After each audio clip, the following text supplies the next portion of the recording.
What really happened with your host, Mike Rivero, because World War III is a really bad idea.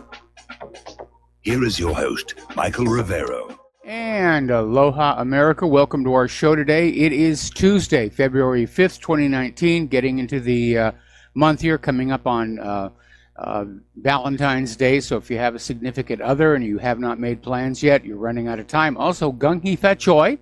It's the Chinese New Year, the year of the pig. And for those of you who follow that sort of thing. And, of course, I was born in the year of the dragon. Again, for those of you who follow such things. Anyway, we have a lot to talk about today. The phone lines are open, 800-313-9443. Mike is in our control room, ready to answer the phone, put you on the air with your comments, questions, and observations. So getting right on into it, as you know, the Senate has had a second vote, once again endorsing the McConnell Amendment, which expresses non-binding opposition to the U.S. withdrawing from either Afghanistan or Syria. So the idea that Iran or Russia might take advantage of the situation. Well, let's be very honest here. First of all, it is non-binding. It doesn't really mean anything. The vote was 70 to 26 with overwhelming Republican support. And we're losing in Afghanistan. The Taliban is they're taking back territory. And we certainly didn't win in Syria. You know, it's time to, fold up the chips and go home. That's really where it is. And I think this opposition to the withdrawal is basically just a case of those people in the U.S. government who don't want to admit that we lost. And this brings me back to the Pentagon Papers and this movie that's currently on cable called The Post. It's directed by Steven Spielberg. And it's a very well-made movie talking about how the Washington Post handled the leak of the Pentagon Papers. And this went all the way to the Supreme Court. And the core revelation of the Pentagon Papers was that the U.S. government knew they could not win in Vietnam, but nobody wanted to be the one who said, yeah, we've lost.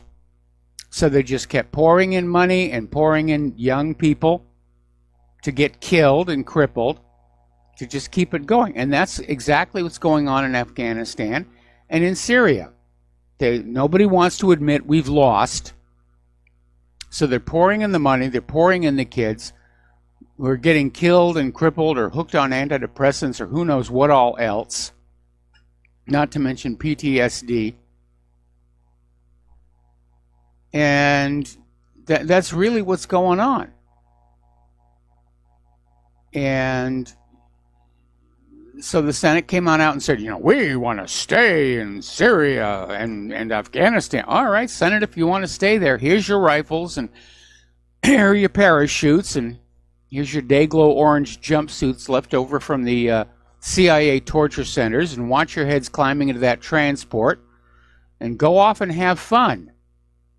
But it's really easy for members of Congress to sit there in that Capitol building and send other people's children and spend other people's money on wars that we are not winning, and wars that really didn't have much of a purpose anyway to begin with other than commercial. Afghanistan was about an oil pipeline right of way and opium. Syria was about another oil pipeline and further encroachment on Iran, further encroachment on Russia. I would like to see a country in which all of these politicians who think that war is such a really good idea, that their children are out there on the front lines. That's what I want to see.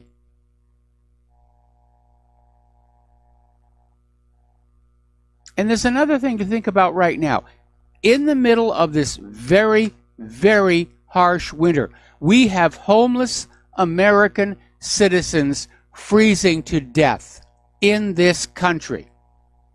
And what is the Senate obsessed with? Oh, we got to keep the troops abroad.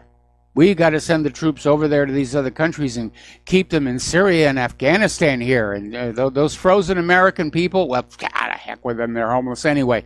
They're not worth anything. You know, I mean, if they were worth anything, we could enlist them and add them to the army. So it's a very, very heartless situation. Thankfully, the resolution is non-binding. Trump is certainly never going to sign it. But it's time to admit the reality. Our military is overextended around the world. The Taliban is gaining ground in Afghanistan. The U.S. is currently in talks with the Taliban to find a graceful exit. They want to find some way to leave Afghanistan without having to say that we got our rear ends kicked. They want to make sure the pipeline right-of-way is still available at the discounted price, which is what Afghanistan was really all about. And, of course, they want to maintain that access to the opium for America's pharmaceutical industry and America's drug lords. If they get that, they'll probably get on out of there. I mean, Trump campaigned on getting us out of these foreign entanglements, and he's trying to do it. And we have this almost unified Congress saying, no, we got to keep the wars going. Got to keep pouring money into the military-industrial complex. Got to keep sending all these useless eaters off to die in these foreign wars. And if they manage to survive and they come back crippled, well, we'll just ignore them.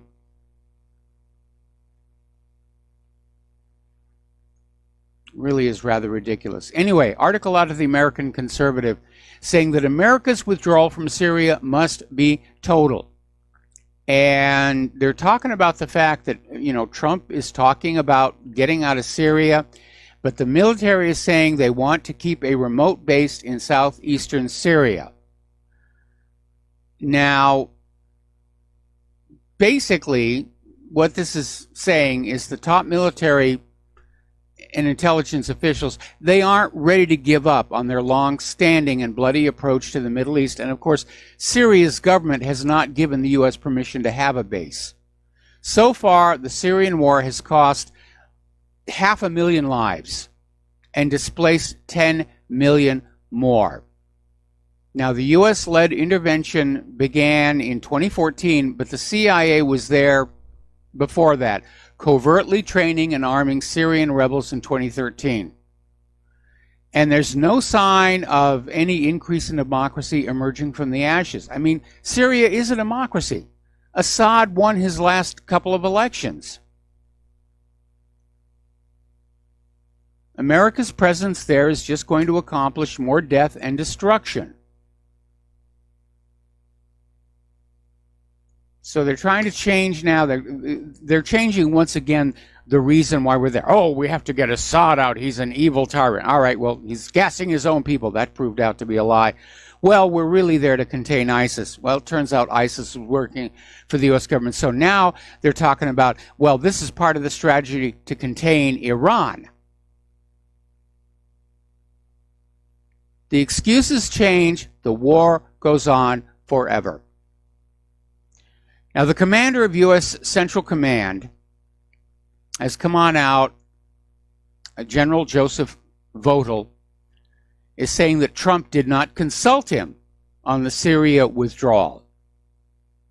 Well, I imagine that would have been a rather formal nicety, but Trump's under no obligation. Trump's the commander-in-chief. Trump comes up with a policy, and he issues the orders, and the military are supposed to obey. So Votel is out there saying that despite Trump's claims that ISIS has been defeated, the fight against the terror group is not over, and ISIS could regroup in Syria after the U.S. troops leave. Well, you know, we can let Syria take care of that. Syria and Russia have done a really, really good job of getting rid of ISIS, far better than the United States did. All right, we're going to take a phone call now. Joe in Tennessee, aloha. Welcome to the show. What's on your mind? Hey, Mike, this thing they passed in the Senate, it's another indication to me that they're preparing the ground for a false flag. They know Trump wants to get out of Syria and Afghanistan, and I'm glad to see Rand Paul is supporting the president, which Yes. is a good sign because I really liked his father, Ron Paul, and I like him. And when you see Rand Paul cozying up to the president and giving the president good grades, that's a very good thing to see because he's proven himself to be a good man. But what I'm worried about is the continued attacks against the president by the intelligence community, the neocons, the media liberal neolibs, and all the military-industrial complex / deep state. I think the reason that I've noticed that all these like bills in the Senate, and they're all kind of prepping the ground for some kind of a false flag. I don't know what will happen, but they'll blame it on the fact that we're no longer in Syria or we're no longer in Afghanistan. Just like, when 9/11 happened, at first Bush won as the presidency that year because he was talking about bringing the troops home and becoming more of an isolationist. I remember Bush. I voted for him in that first election because that's what he said. And then 9/11 happened, and next thing you know, we're, the imperialist country that's got to have bases all over the Middle East. So, to me, this is scary in that I hope the president and his advisors that are patriots and nationalists will keep a close eye on the CIA, the different aspects of the military, the same groups that were behind 9/11. I know there are patriots in the military. For instance, Admiral Rogers is a true patriot. Mm-hmm. I hope they step up and they nip any kind of false flag that these people might be planning in the bud, and at the same time arrest them and put them on trial and execute them if they have to be, because it is sedition and it is treason. So that's where I feel I just really got a bad feeling because the way they passed, they never passed something like this for Obama. Or Bush, even Bush Jr. They're trying to set him up and then they can all say, "Oh, you see, we were trying to warn you. We even passed a resolution." It's really insidious, and it shows how they're all owned. Yes. And I heard Dustin not Dustin, but somebody else call about Israel this and Israel that. And I don't think it's Israel. I think it's rich billionaire Zionists from America. They use Israel as a feedback loop. That's really the neocons. They're more powerful. They're more influence in this country than Israel. They just use Israel because it's a great way to get evangelical support and to launder funds back to them and through their pet causes. So, I think people have to take a step back. But don't get me wrong. I think what the Israelis are doing to the Palestinians is horrible. And I would like to see it a two-state solution or even a one-state solution, but I don't think that's probable. No, one time, state solution will never work. I mean, especially with Israel having passed the nation-state law, they're basically saying that the Jews in Israel are a superior class of people and everybody else is underneath them. So a one-state solution has basically been ruled out by the passage of that law. It has to be a two-state solution. Hey, I've missed Layla. Has she called in lately? Maybe I missed it. Or no, she hasn't actually. I'm kind of wondering where she is. Yeah, I'd like to hear her thoughts because she was a very good caller. One other thing I hear a lot. I've heard you say before that Bush is a one-term president, and I just kind of thinking about it. I'm like, you mean who's Trump? going to beat Bush? I mean Trump. I'm sorry. No, that's scary. Freudian slip there. But who do you think? I mean, I personally look at Trump and with his celebrity and his power, I can't see. I just look at the Democrats so far, a bunch of midgets. I can't see anybody of the present field beating Trump. I mean, Trump's got a lot going for him.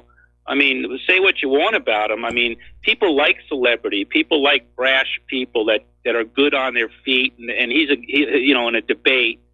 So I mean, personally, when Trump first ran, the minute I saw it, I said that's great. He can win, and I don't see anybody that I'm getting that signal from with the Democrats. And I'm curious who you think could beat Trump.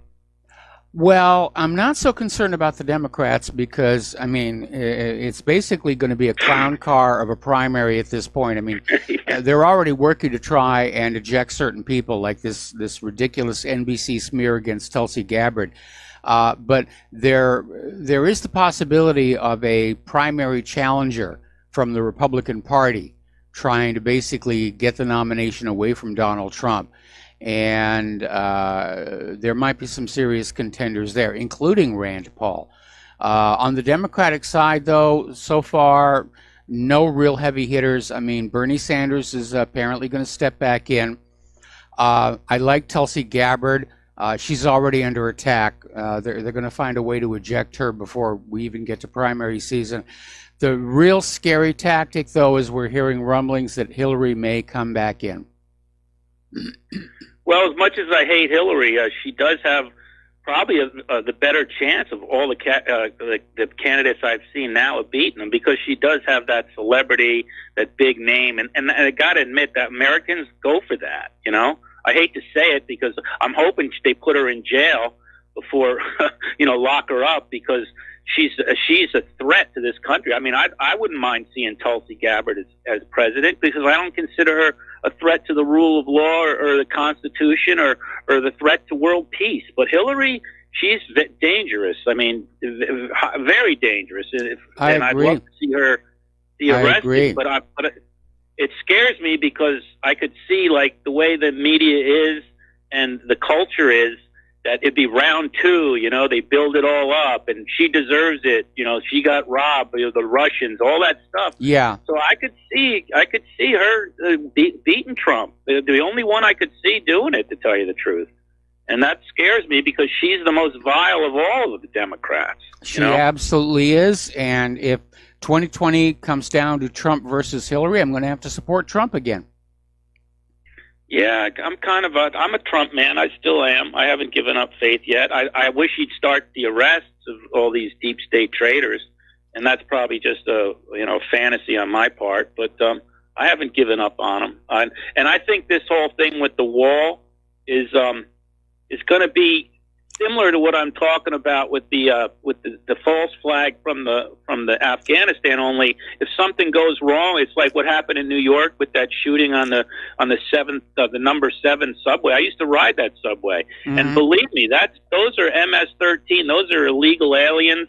So things like that are going to slowly eat away at any Democrats that might be sitting on the sidelines. I mean, so I think that Trump, in the longer he holds out on the wall, the politics are going to help him out in the long run, because every time you see a murder or some kind of bombing or something with these, because there's a lot of criminals coming across. So that in that regard, I think that time's on his side on the wall. So I think that that's a very good political, weapon that he has. He's only got a little less than 2 years left in office, and he's got to start producing. He's got to start delivering on the promises he made to the American people, or the American people. Now, I know his poll numbers are up, okay, and people think he's doing a good job with the economy, which I don't agree with, but he's only got 2 years left to deliver on his promises of, reforming the election system, getting that border with Mexico secured, vaccine safety, and getting some of these, getting the swamp drained, and getting out of some of these wars. Well, I see progress on a lot of those. I mean, it doesn't, the way this system is set up, the corruption and the deep state, where you have Democrats and Republicans working together to thwart change. I see him making progress. I mean, it's gonna be a slog. It's going to, taking on the swamp is not going to be easy, and it never was going to be easy. So, my attitude is, not many presidents would have had the fortitude to stick with the wall like he has. I mean, Bush would have caved. It's just like Kavanaugh. He went to the mattresses for Kavanaugh, and he's doing that for the wall. So even if it's not built in 2 years when he's up for re-election, nobody's going to be able to say he didn't try, and he didn't try hard.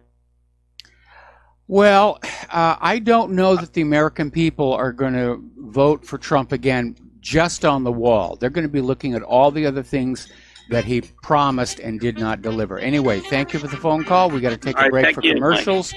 Back with more phone calls after these few words.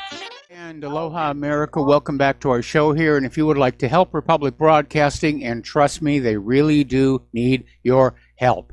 We don't have people like George Soros or Sheldon Adelson funding us. We rely on you, the listening community, to keep us on the air. So the postal address to send a check, money order, or if you prefer anonymity cash, is Republic Broadcasting Network, 2251 Double Creek Drive, number 302, Round Rock, Texas, 78664. The phone number where you can make a credit or debit card donation or pledge to be a recurring subscriber is 800-724-2719, extension 1 during normal business hours, extension 3 at all other times. The network thanks you. Let's go back to the phones here, and we're going to start with Philip in Virginia. Aloha, Philip. Welcome to the show. What's on your mind? Aloha, Mike. Just a note, comment about Hillary. Being reported that the Democrats have abandoned her because of she's so tarnished now. Well, that remains to be seen, but that's been recently reported. Yes. I called about Afghanistan. And I also agree with, I think it was Joe just called, about the stage being set for a potential false flag. Yeah, it's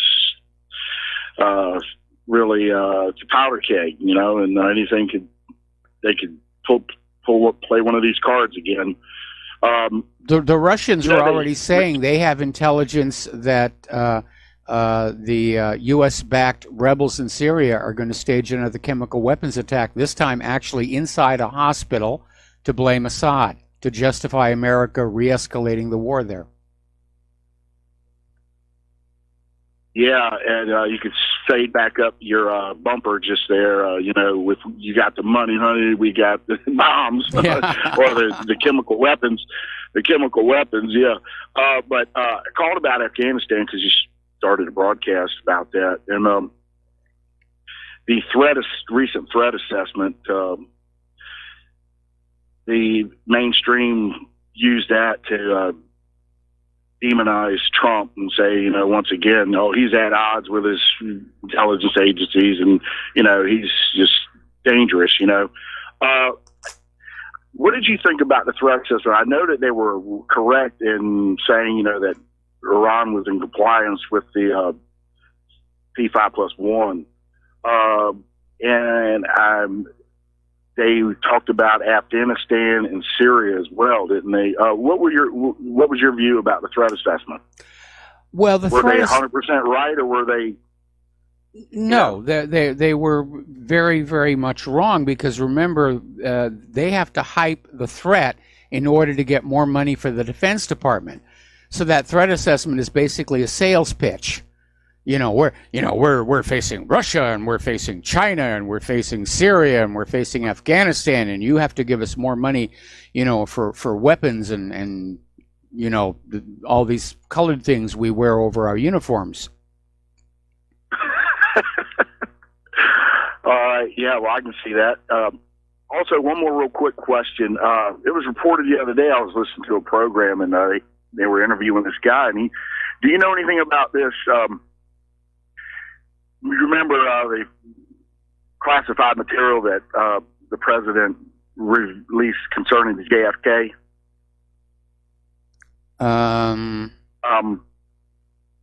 He released a limited amount of the documents, related to JFK. There wasn't really anything significant in there. Well, the guy that was being interviewed said that President Trump declined to declassify information about Hitler's alleged absconsion to South America that was contained.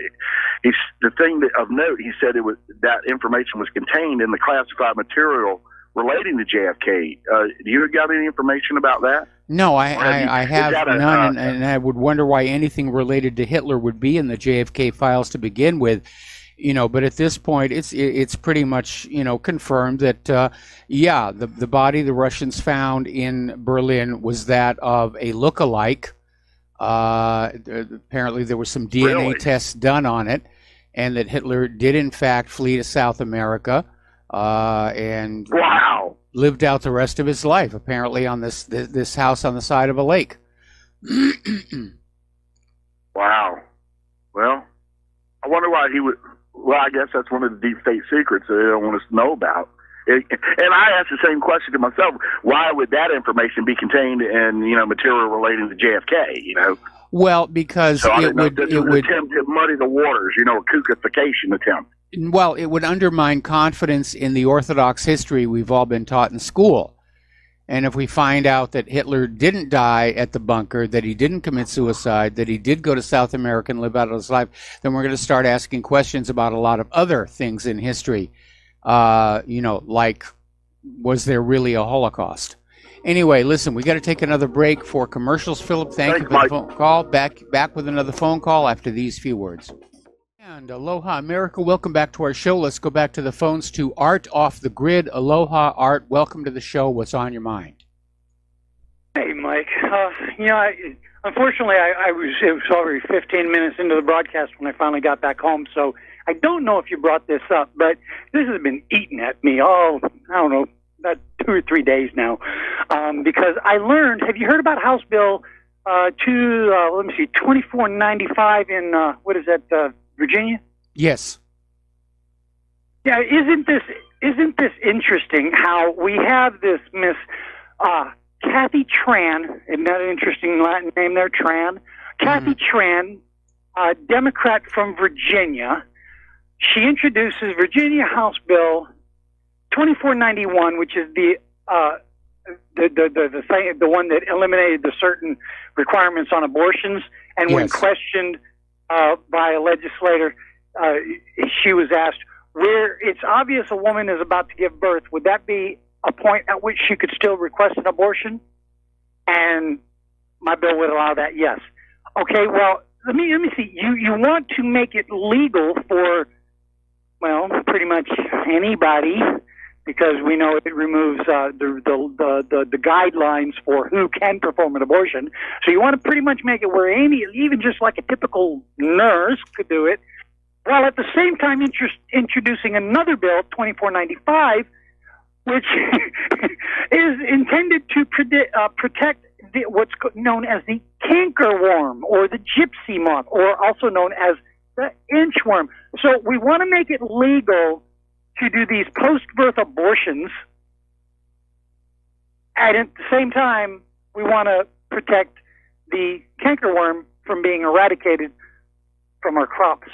Oh, yeah. I mean, that's some of the hypocrisy there. I mean, the Democrats think it should be legal to kill an unborn human being, but if you damage an eagle's egg, you go to jail. Yeah, I mean, it's like, talk about priorities here. I mean, how is it we can prioritize protecting a freaking moth, but we're going to allow the outright murder of a baby? And what I find interesting is even in the process, when it's in the birth canal, and even after, remember we had the doctor say, well, we can keep the baby comfortable until time to harvest the organs, or this is a living, breathing baby, but they want to still call it a fetus. Why?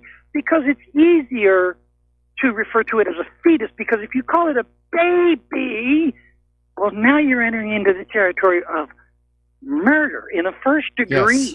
I mean, this is, when a country reaches this point, it's in its final death throes. We cannot survive as a nation if this is what we allow. And now I just learned today that we have legislators wanting to impose another tax on ammo. So if you pay $10 for a box of ammo, now it's going to cost you an extra $5 just in taxes. Folks, you better start stacking up, because this is another way that they're trying to circumvent the Article the Fourth, which you know as the Second Amendment. This is insane. I don't know what world we're living in, but this is not Earth, and this is not the United States of America. Okay, well, you can calm down a little bit, because that bill in Virginia died in committee. It's not even going to get a floor vote. So that's dead on arrival, so to speak. Unfortunately, they've got one equally as vile that's getting ready to go up there in Vermont. Yeah, but what I'm saying is I know it failed in the House. I know that. But the point I'm making is these are the people that folks, whoever up in Virginia voted for this lady. Seriously? Even though the bill failed, and thank heaven it failed, But this is what you have as a representative? Folks, you need to check yourselves because something is seriously wrong in your brain matter. I agree. I absolutely agree. But, you know, and the Democrats have been pushing this agenda of abortion at all times, under any circumstances, and grabbing the guns. Yeah, and you know, I asked, you know, somebody was asked, well, if it's not a baby, what is it? And they said, it's fecal matter. No, Al Gore termed it perfectly. It's an inconvenient truth. That's what it is. But folks, you better get ready because this is it. And they're declaring outright war on life itself.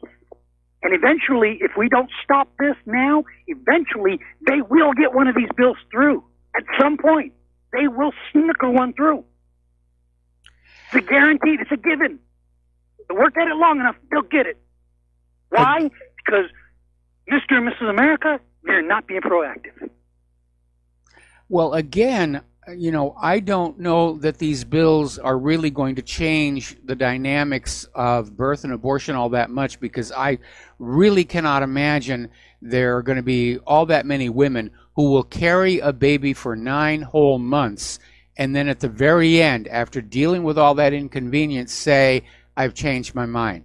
I just don't see that as being a very common occurrence. Now, I know that there's this reporter who's already come on out and said that, yes, she's going to carry a baby for 9 months and then abort it, you know, up there in New York. But that's obviously somebody who's, you know, trying to get her 15 minutes of fame. I don't see it as really being something we're going to see across the nation. Now, I'd like to see some tighter restrictions on abortion. I concede there are circumstances under which abortion is necessary. I just don't like to see it used as retroactive birth control by women who are not being responsible, you know, who don't want to take the pill or have the IUD because they don't want to think of themselves as that kind of woman. And then they go out to a bar and they have a few drinks and they turn into that kind of woman. And they get caught. I agree. No, I agree in the case of like incest, rape, such things as this, maybe danger to the mother. Yes, I'm willing to make these concessions as a man with a conscience and a love and a respect for life. I'm willing to concede in the case of rape. Why would I want to punish that woman with a child she never wanted to start with? In the case of incest, I'm not going to punish that child for something the adult did. You know, things like this, I can accept. I mean, I can accept it in those cases. But as a means of birth control, when we have legislators, I could not believe, Mike, I can't remember who she was, but she was being interviewed, and she actually had the nerve to make a claim that there are so many restrictions on birth control and limits on your ability to get birth control methods. Wait a minute. You can walk into any drugstore and buy a spermicide. You can walk into any drugstore and buy a condom. You can buy diaphragms over the counter. There's the after morning pill. I mean, there's no restrictions on birth control. The only restrictions are the one you put on yourself. That's it. You know, the other thing I would like to see is that in the case of a married couple, I think the father is entitled to some kind of input. You know, and this comes out of a personal experience that I went through in my first marriage. And again, when I was growing up, when I was a little kid, all I ever wanted to be in life was a dad. I wanted to grow up, have a couple of kids, have a regular everyday job, and just live out my life taking care of my children. That's all I really wanted out of life. And unfortunately, it didn't happen during my first marriage. You know, she got pregnant and she got an abortion, you know, and it was devastating to me. And, you know, she was justifying it. She was like parroting all the stuff she was hearing off of Oprah Winfrey and Donahue about how, you know, men don't really want children. They don't want the responsibility, that all men are abusers, blah, blah, blah, blah, blah. Basically just trying to use these TV icons to justify her own selfish decision that, you know, if she had a baby, she wouldn't get to be the baby anymore. And it did put a tremendous strain on our marriage, which was ultimately one of the reasons why the marriage ultimately failed. Well, I'm one of those guys. It is hard to bring me to tears. Yeah. Because I learned many, many years ago. I learned in my 20s how to control my emotions. I mean, I used to be called, they nicknamed me Spock because I would never show emotion. Yeah. Ever. I mean, Yeah. I maintained that well. But I remember the day I heard, "Honey, I'm pregnant." Man, I was ecstatic. I couldn't wait to tell everybody at work. And then the day she gave birth, I'm standing there, I'm watching this baby being born. I was weeping bitter. I mean, I was so overcome. And when I think of somebody killing a baby like that, it tears me up inside to think that anyone could be that cruel. I agree. I can't wrap my head around that level of cruelty. And granted, I can be mean, I can be vicious, but I still have a heart, and babies are so precious. I agree. We got to protect babies. I love kids. I mean, Claire and I, we're not parents, but we're the world's greatest uncle and aunt. We spoil the neighborhood kids, and we just love playing with the kids and sort of vicariously sharing that parenting experience. But it didn't work out. Make great parents. I bet you guys would make really great parents. Well, at this age, probably not. And in this world, I mean, I've come to think that maybe, bringing up a child in the current United States of America is not such a really good idea. But again, at my age, it's not likely to happen anyway. Well, that's why I'm glad mine are grown. They were homeschooled. They were never vaccinated. I mean, they both went to college. They put themselves through college. Mom and Dad didn't have to fork out a penny. They did it all on their own. But we raised them to be self-sufficient. And This is what I respect. Parents that raise their children to be completely self-reliant and not need anybody for anything except maybe emotional and moral support. Yep. And those are great parents. Those are really good parents because they did their job and they took their job seriously. But anyway, I just want to say, folks, stay vigilant, don't give in, and do not allow this to happen. Because if this happens, we are done. Thanks, Mike. Talk to you later. All right. Thanks an awful lot, Art. And we're going to switch over to Dustin in New Jersey. Aloha, Dustin. Welcome to the show. What's on your mind? But I thought it was all about the children. Isn't that what they're always saying? Yeah. Jesus is at the border, Mike. The children of Syria. We got to save them. But we got to kill them to save them. Don't people understand that? They're sick. It's like it's just a double standard sickness. I can't. The illegal immigrant children at the border, they have to be saved. American children, just. Who is Mother Teresa to them, right? Yeah. 500,000. What's that? It's just they're sick. They're sick because it's their ideology. And they just don't care about anybody. Hey, Mike, on your the caller about that release documents of JFK, there was some releases other than JFK with the CIA, and there was a declassified of how, like, Hitler either got to Paraguay, Uruguay, or Argentina. I forgot one of those countries. And did you know there was a prototype U-boat by the Germans? It was like only 3 made, and they found one of them off coast, and they think that particular U-boat is the one they used to scuttle him to go to, one of those 3 countries or whatever. But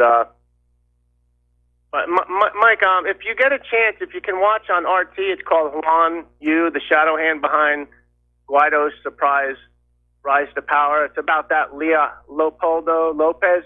Yeah. How he's the hand behind Guaido.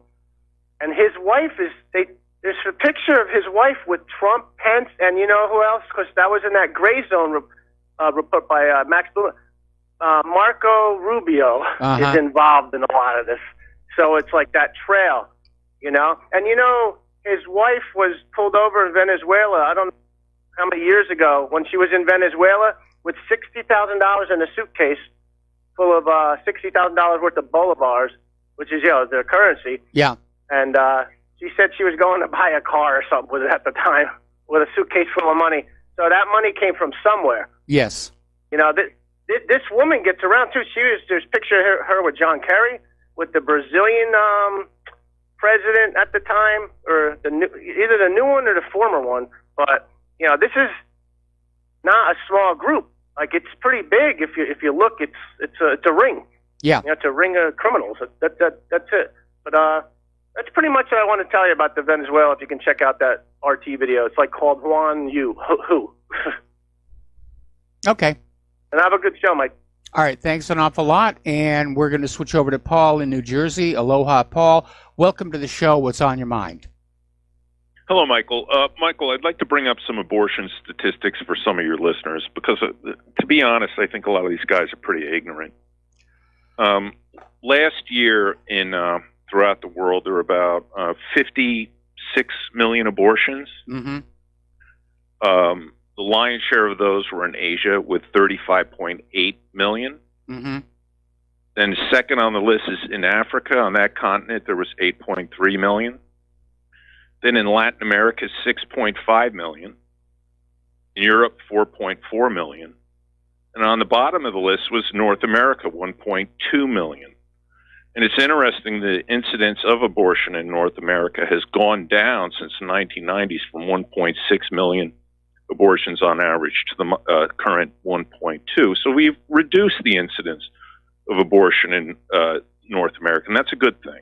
Because abortion really, in my opinion, should be saved for the unviable infants and, those who are... Yeah, you made that clear the last time you called in. Yeah, right. Now, as for some of these callers, they're saying God is going to punish us for aborting these babies.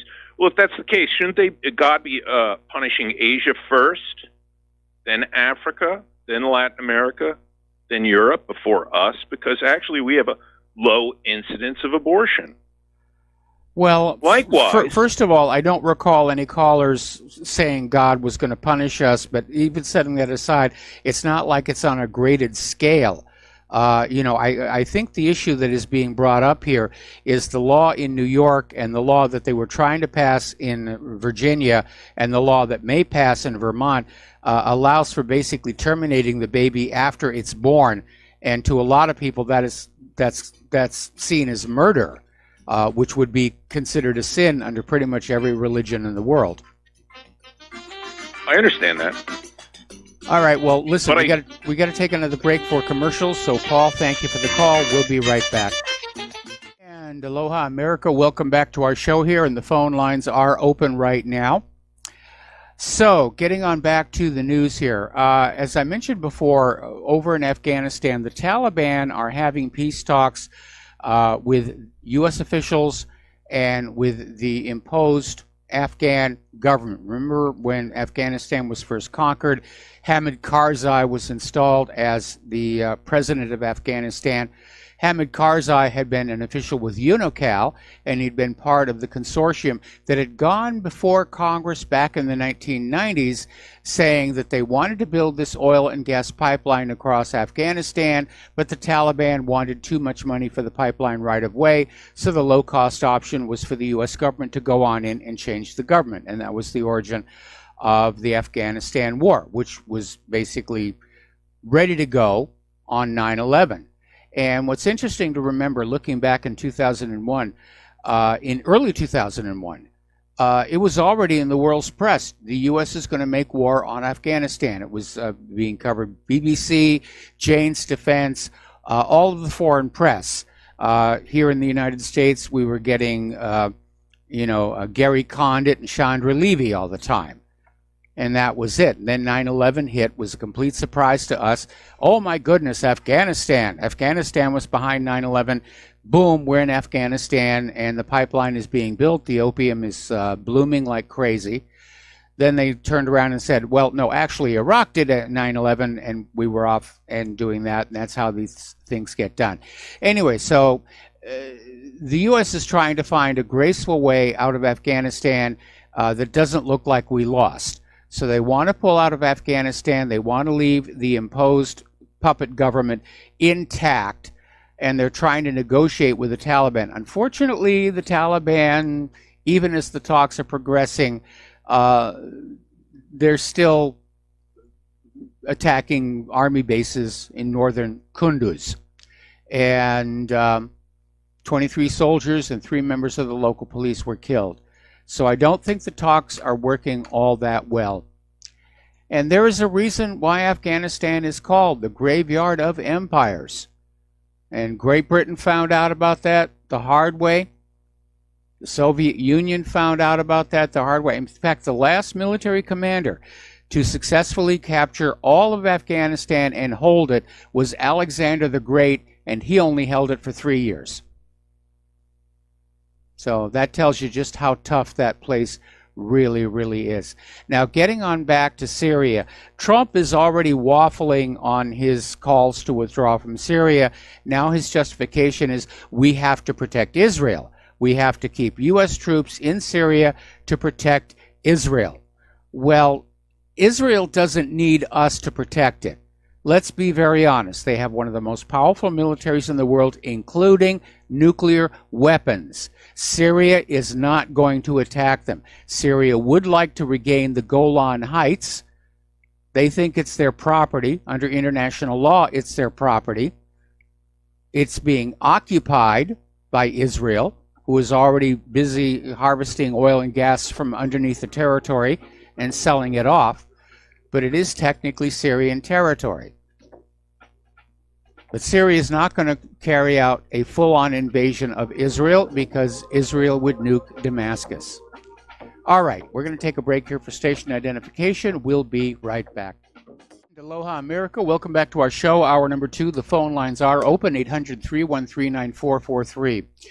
So we're talking about the war zones. We're talking about Syria and Trump once again demonstrating that he does not have the strength of his convictions, is already backpedaling on the Syria withdrawal, saying that we have to protect Israel, which is a ridiculous statement. Why are we obligated to protect Israel? Israel is in the business of just annoying all of their neighbors in the Middle East. And it's kind of like Israel is this little boy that runs on out to the field and kicks somebody in the kneecap and then runs back to his big brother for protection. That's kind of where we are with that. Israel doesn't need us to protect it. They have nuclear weapons.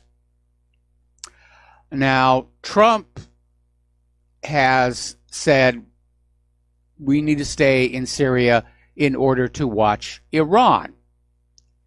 And apparently his latest excuse is causing a lot of confusion.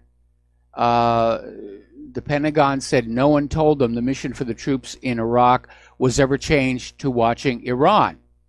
The State Department says the troops aren't watching Iran at all. And the troops are in Iraq out of respect for mutual sovereignty. No, they're there to make sure the U.S.-backed government remains in power. That's what they're there for. Okay.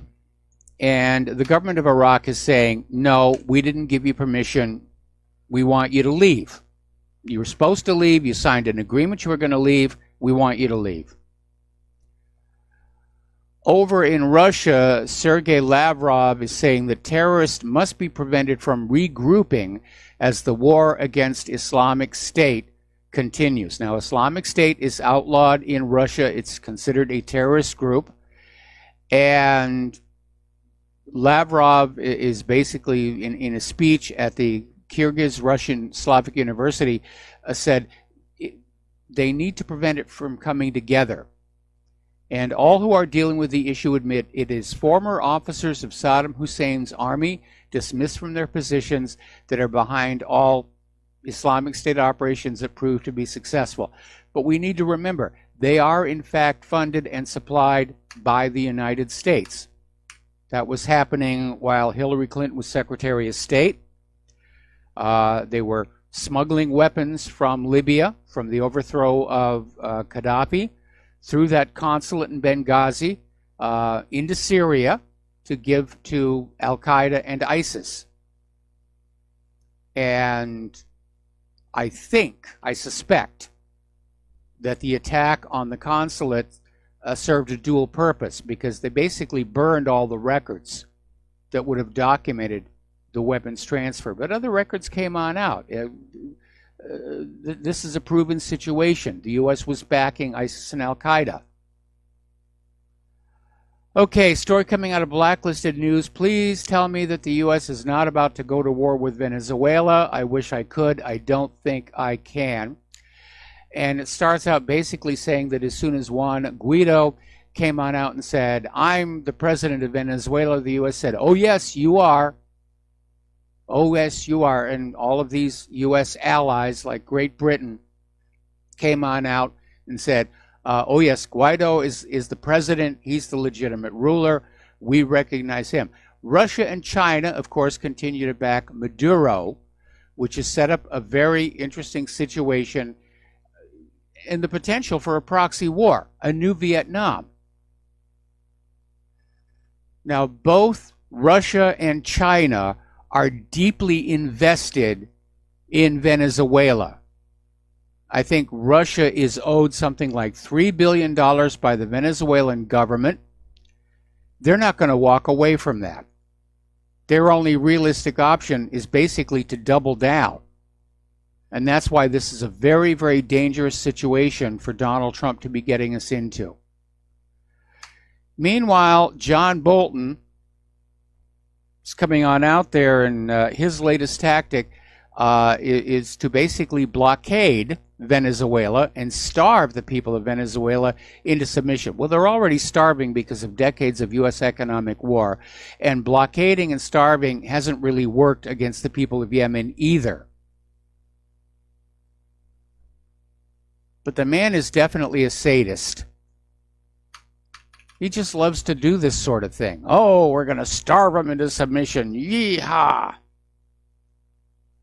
Anyway, Maduro, responding to Trump's statement that the use of the U.S. military in Venezuela is among the options out there, is saying that Venezuela will make the U.S. suffer irreparable losses. And I agree with Maduro. There's a lot of jungle there, and historically the United States has not done well in jungle environments. And they may just dump Agent Orange all over the place, causing all kinds of illness and birth defects like they did in Vietnam.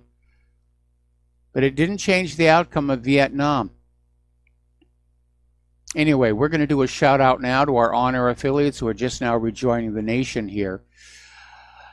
The Lima Group had their little meeting, and they have agreed that they will ban all Venezuelan officials from entering members' territory. And they're suspending all cooperation with the Maduro regime, including the transfer of armaments in light of Articles 6 and 7 of the UN Arms Treaty. So the pressure is definitely mounting. And I think what may happen is we have seen the world, the globalists try and sort of knit the world together with all of these multilateral agreements, and they're starting to fall apart. And I think Venezuela is just going to become isolationist. They're going to move further into the Russian and Chinese sphere of influence. And I think if the United States invades Venezuela, it will be another protracted war like Vietnam was that we will lose. And let's be honest, the United States is already losing some of these wars. They didn't win in Syria. They didn't win in Afghanistan. They're staying on the ground so that they can say, well, we may not have won, but hey, we didn't lose. We're still here. That's all it is. It's posturing. It's the Pentagon Papers all over again. We're going to stay fighting this war because we don't want to admit we can't win it. And if you have not seen that movie, The Post, you really do need to hunt it down there. It's Tom Hanks starred in it, and it's from a time when the Washington Post really did have the courage to report the truth about what the government was doing.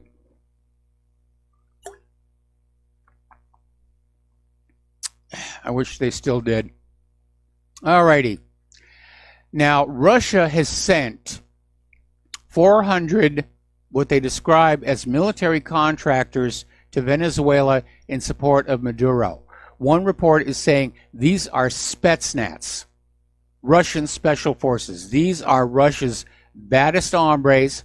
They're the equivalent of the U.S. Green Berets, and they're being embedded among Venezuela's military units to resist any U.S. intervention or an internal coup against Maduro. So I told you Russia was not going to back away from that $3 billion debt. They were going to double down, and that's exactly what they've done. They're already sending in the military forces. Jeremy Corbyn has been accused of moral bankruptcy over his response to the crisis in Venezuela.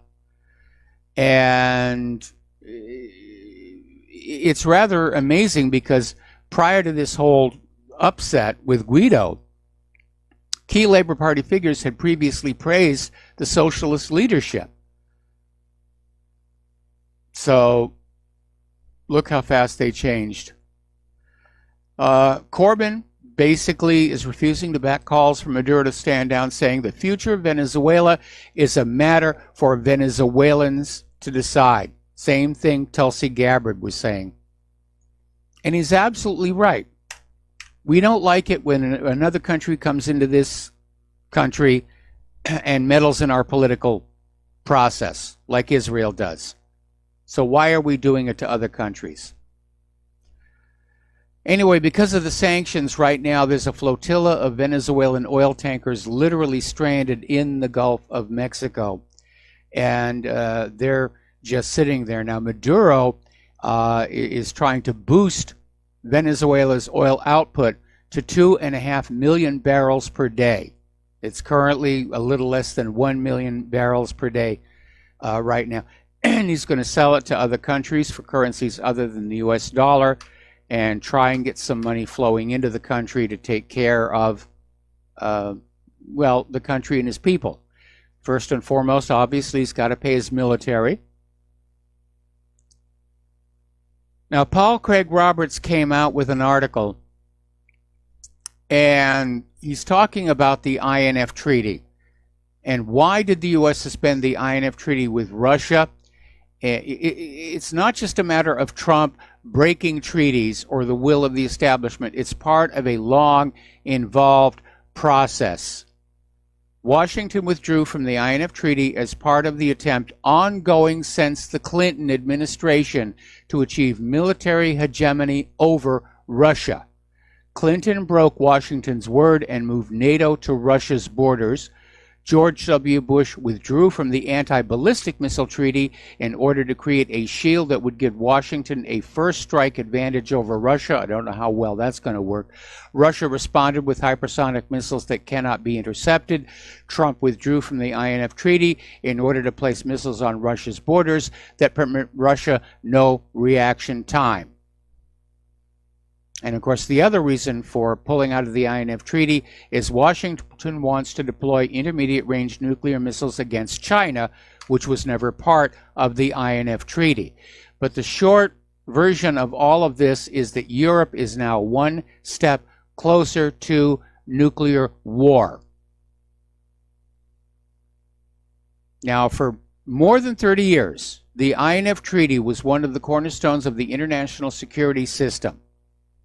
It was keeping Europe safe from nuclear war. And now it's gone. Trump has just pulled out of the INF Treaty. Russia is saying they're going to, they're pulling out of it as well. Both sides are going to start making these weapons. By one report, Raytheon already has an assembly line built out in Arizona. This has been in the works for months. This didn't just happen overnight. And they're getting ready to put those missiles out there. Over in Africa, French armed forces are intervening in northern Chad. So Chad is now on the game board here. And they launched airstrikes at an armed group coming in from Libya, according to France's defense ministry. This was apparently organized in cooperation with the Chadian army. A patrol of Mirage 2000 airplanes hit a column of 40 pickup trucks coming in from Libya that penetrated Jeep into Chad. So, anyway, everybody making war. Is it a world war yet? I think so. Here. Donald Trump has come on out responding to criticisms from the Pentagon, saying that in point of fact, there are no plans to withdraw U.S. troops from South Korea. And last June, Trump announced the end of military exercises with South Korea, saying they were provocative, and that he hoped at some point to withdraw all 28,500 U.S. troops from South Korea. This was just 3 months after threatening to withdraw troops from South Korea over a trade dispute. But that's all gone away. The troops are going to stay. All right, we're going to take a phone call. Jeff in Florida. Aloha. Welcome to the show. What's on your mind? Oh, a whole bunch of things, Mike. Thanks for taking my call. First, not too long ago, you talked about having Kevin Shipp on your show, and I'm wondering what happened with that. And secondly, have you noticed that there was a spat between him and Bill Still? It was regarding the William Barr nomination. No, I hadn't been following that.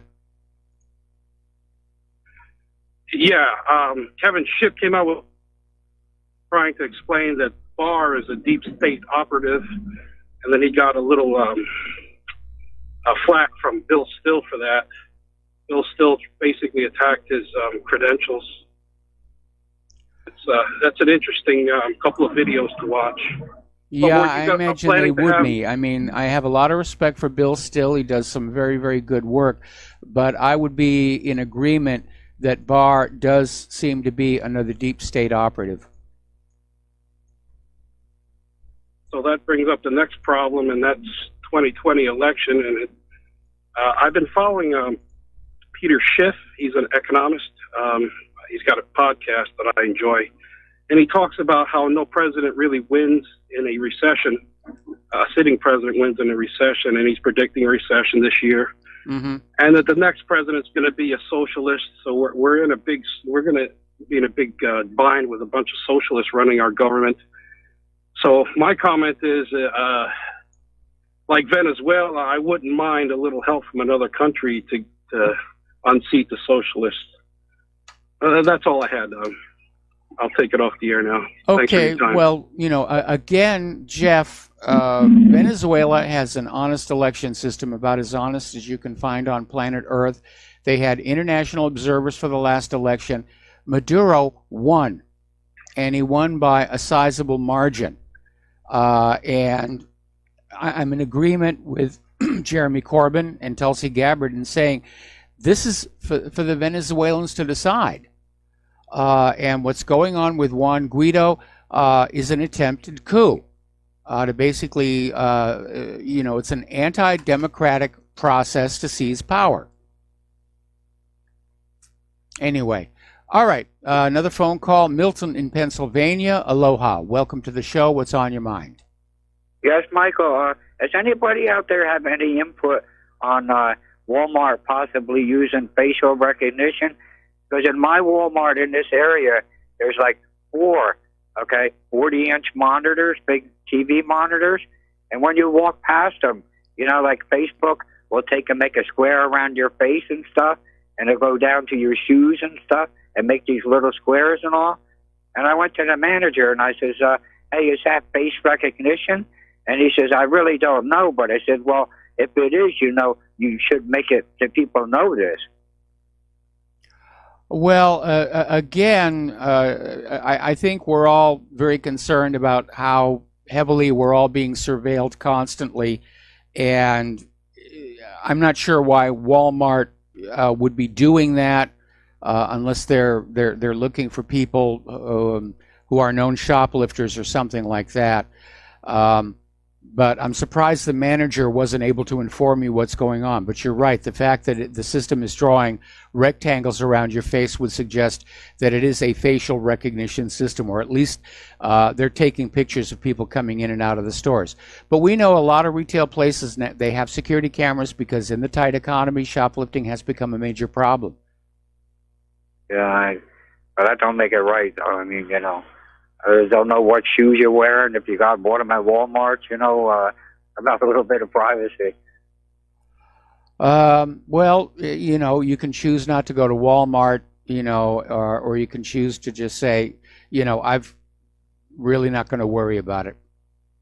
Well, Walmart's gone down the tubes anyways. I am thinking about might cost me a few more bucks, but I had a couple good hits at Kmart lately, what Walmart didn't have, so it pays to shop around. Maybe I go to Target or something. It really does. I mean, here on Oahu, we go to Sam's Club a lot, which isn't using facial recognition. Our local Walmart doesn't have that system, at least not yet. Right. There's a Kmart and a Costco in the area, but we haven't been there for a long, long time. Okay, Mike, I won't tie you up. I just thought, it ain't a real big whoop-de-doo, but to me it is, So have a great show, though. Carry on. All right. Well, thanks an awful lot. We got to take a break for commercials, and we will be right back. And aloha, America. Welcome back to our show here. Now, article coming out of CNBC, and they're proclaiming this like this is a bad thing. They're saying North Korea is protecting their nuclear missiles, UN monitors say, ahead of summit talks.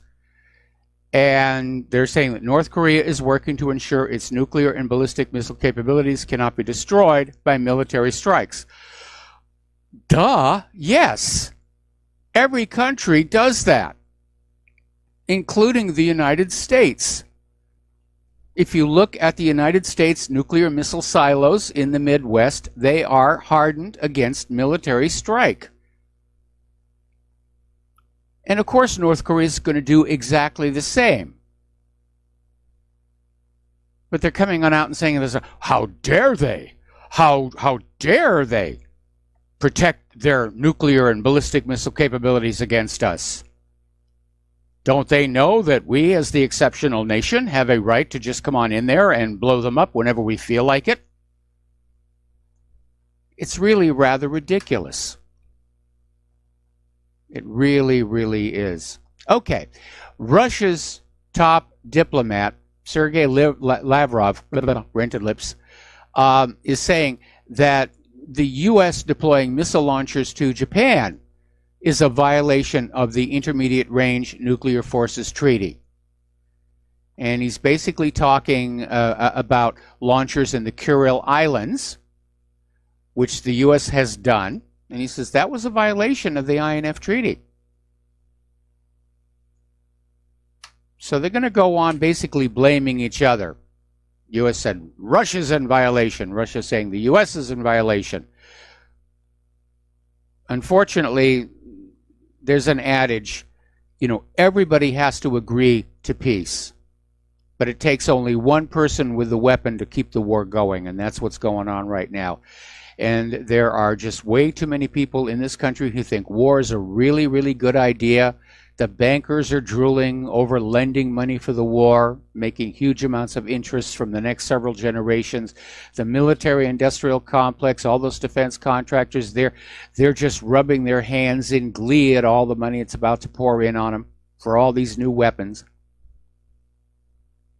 And for us Americans who are ultimately going to pay for it all and bleed for it all, of course, we don't count anymore. We don't matter anymore.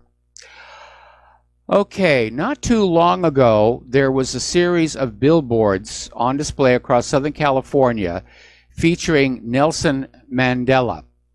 And there was a quote from Mandela on the billboard saying, "Our freedom is incomplete without the freedom of the Palestinians." And of course, this angered all the pro-Israel groups out there. Oh, you anti-Semite, you Jew hater. And so this pro-Israel group has now responded with their own billboards featuring Dr. Martin Luther King Jr.'s image and a quote from King saying, "Israel must exist and has the right to exist and is one of the great outposts of democracy in the world." And he did say that. And nobody is questioning Israel's right to exist. It's how they exist that is drawing criticism and justifiable criticism. Okay. Last Monday, Israeli authorities, and we're talking a week ago, yesterday, Israeli authorities announced a plan to forcibly transfer 36,000 Arab Bedouin citizens of Israel living in officially unrecognized villages in the Negev region in order to expand military training areas and implement what it called economic development projects. The American Jewish group, If Not Now, noticed this and posted an article with the heading, "This is ethnic cleansing." And If Not Now are making it clear that when they speak of opposition to occupation, they're not just speaking about the 1967 occupation, but the 1948 occupation. So there are Jewish groups and Jewish individuals around the world who are finally finding the courage to stand up and speak out against what Israel's government is doing. And that's what it is. It's Israel's government. It's not all the Jews.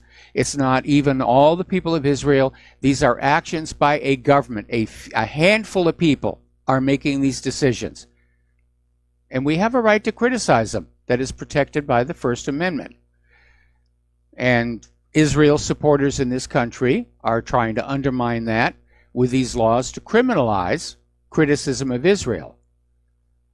26 states have already passed laws saying it's illegal to criticize the government of Israel.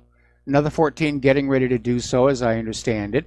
Somebody has got to take this up to the United States Supreme Court and say, this is a First Amendment issue. Because the First Amendment isn't about scantily clad dancers. It's not about cow poo on a canvas. It's about protecting the right to criticize government, any government. We got to take another break for commercials. We'll be right back. And aloha America, welcome back to our show here. Now, over in the West Bank, apparently flyers are being put on up warning Palestinian laborers not to cooperate with Israeli human rights activists or organizations and threatening them with the loss of their jobs if they do. And apparently this is happening around the Gush Etzion block, and they're posting these flyers around Palestinian villages nearby. And the flyers threaten to ban Palestinians who cooperate with human rights groups from working in any of the settlements there. And the flyer includes photos and names of prominent Israeli and Palestinian activists and singles out Tayyush and Rabbis for Human Rights, two organizations that accompany and protect Palestinians in the occupied West Bank from threats of settler violence. It's just getting ugly over there. Okay, interestingly enough, rock star Roger Waters is giving financial backing to a war crimes lawsuit in the Netherlands against Benny Gantz, the former army chief who's running to be Israel's next prime minister. And last year, Palestinian Dutch citizen Ismail Zaida filed a case against Gantz and former Israeli Air Force Chief Amir Eshel under the Netherlands Universal Jurisdiction Law. Now, I don't know how far that's going to go. And I'm sure your first response is going to be, well, good. These Israelis should be held to account for war crimes they've committed. But at the same time, I'm wondering if Roger Waters is doing this to help Netanyahu. Because right now in the polls for the upcoming election in Israel, Gantz and Netanyahu are neck and neck. They're within the margin of error. I think Gantz is, as of the last poll I saw, Gantz was 1 point behind Netanyahu. So we'll see what's going to happen there. Okay, Donald Trump is getting ready to appoint an anti-Semitism czar. Ooh, just what we need. Yet another official whose job it is to shut us up when we criticize Israel for Israel's obvious crimes here. And apparently he's looking at Ellen Carr, who's a U.S. Army veteran who served in Iraq and is a former president of the Jewish fraternity Alpha Epsilon Pi in Los Angeles. He's also worked as an anti-gang prosecutor. And apparently Trump did this after protests from various Jewish groups that the post of anti-Semitism czar had been empty for 2 years, that he'd promised to create it when he came into the White House. So we'll see what's going to happen there. But again, ultimately somebody, and maybe it's going to be Judicial Watch, maybe it's going to be Freedom Watch, is going to take one of these laws saying you cannot criticize Israel's government. They're going to take it to the Supreme Court and say this is clearly a violation of the First Amendment. And even though there are a lot of Jewish judges on the court, I have a hard time imagining that they would say, yeah, the First Amendment doesn't apply here. And that would be basically the end of the First Amendment. Because if they carve out a Jewish exception for the First Amendment, if they carve out an Israel exception, then it'll be GMOs, it'll be vaccines, it'll be questioning 9/11, it'll be questioning the JFK assassination. And freedom of speech as we know it, have known it all of our lives, it'll be dead. There won't be freedom of speech, there'll be permitted speech. You know, you can talk about 9/11 all you want as long as it's the official story. And that's dictatorship. Okay, we have been talking about the poor state of America's latest weapons and how expensive they are, how badly they perform. The F-22 asphyxiating its pilots. The F-35, huge laundry list of problems. It's a boondoggle. $1 trillion in development, way behind schedule. Just all kinds of problems with that. The Freedom and Independence class littoral combat ships. The Zumwalt stealth destroyer, drivetrain problems. Huge laundry list of problems with the Gerald R. Ford aircraft carrier. And the latest one to add to that list is the Marine Corps' new CH-53K helicopter. It's called the King Stallion. It's from Sikorsky. It's supposed to be the heavy lift helicopter that's going into service. It's got problems. And apparently, a Defense Department report said the initial operational capability milestone set for December of this year is going to have to be pushed back. And the aircraft's initial operational test and evaluation will not kick off until 2021 to correct multiple design deficiencies found during testing. So apparently they found a whole bunch of mechanical issues, airspeed indication anomalies, low reliability of the main rotor gearbox, hot gas impingement on aircraft structures, tail boom and tail rotor structural problems, overheating of the main rotor dampers, fuel system anomalies, high temperatures in the number 2 engine bay, and hot gas ingestion by the number 2 engine, which reduces available power. How did that thing get? It's a joke. These defense contractors, they're building junk and they're being paid huge amounts of money to do it. And they never get penalized for it. In fact, they get more money. Oh yeah, we made a piece of junk here, but give us some more money, we'll make it better. I still remember that air show. I went out to at Kaonohi Marine Air Station, and the Blue Angels were performing, and so was Peggy Wegstaff, or Penny Wegstaff, who's just an incredibly impressive aerobatic pilot. And they had a Seahawk there on display, and over on the port side, there was this piece of hardware attached that was blocking off about half of the sonobuoy tubes that are used to basically punch out sonobuoys into the ocean while the Seahawk hunts a submarine. And I was talking to the crew, and I said, why is that thing there? And they said, well, we were just ordered to put it on. And I said, isn't it cutting back on your sonar capability? And they say, yeah, but we were ordered to put it on. It's all about money. It's all about cranking out money. I think if we get into a real war with a peer like Russia and China, I think we're going to be in serious, serious trouble. I really do. Apparently, the Army is reporting that suicides among active duty soldiers are increasing. They're up about 20%. And that, I think, tells you a lot about what's going on inside the military in terms of morale here.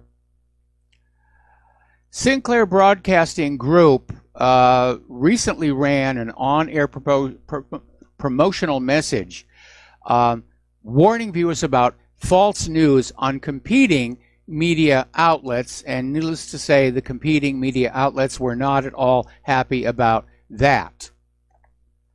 So dozens of stations belonging to Sinclair have aired these video promotions in the past few weeks in which their local on-air news hosts voice concerns about the troubling trend of irresponsible, one-sided news stories plaguing our country. And the anchors then go on to say that many media outlets are publishing fake news and pushing agendas. Well, they're absolutely right about that. They're absolutely right about that. And so the media is fighting back and say, how dare you say that we're one-sided and pushing an agenda? What's wrong with you? That's our job. Remember when Mika Brzezinski came out on MSNBC, I think it was, and just admitted outright that she thought it was the media's job to tell Americans what to think. No. The media's job originally was to keep Americans informed so they could make good choices. And that goes all the way back to Thomas Jefferson, who was this brilliant man who basically designed this country. And he said the highest duty of every American citizen is to keep themselves fully informed so that they can make good choices. Well, unfortunately, with today's corporate media, you're not fully informed. You're being fed basically shovel loads of bovine excrement to basically get you to think what the government wants you to think, what corporations want you to think. Oh, yes, GMOs are safe to eat, vaccines are safe to use here, the wars are good. And that's what the corporate media does. And that's why the independent media exists, to offer some balance and perspective, which is why the independent media is sadly now under attack. Anyway, another article, and one of our callers yesterday was talking about this over at patriotrising.com. They're talking about the fact that Barack Obama's propaganda fund to liberal media has run out of money. He had a huge amount of money going on in there, was using it to attack Donald Trump, but it's running out. And that's why the corporate media is seeing this rash of layoffs. And some 2,100 journalists, most of them from online news sources, have lost their jobs in this industry bloodletting, similar to the loss of factory jobs over the decades, thanks to left-wing trade policies. I've even actually had a couple of resumes show up here. My response was, what, you think anybody here is getting paid? Doesn't really work that way here.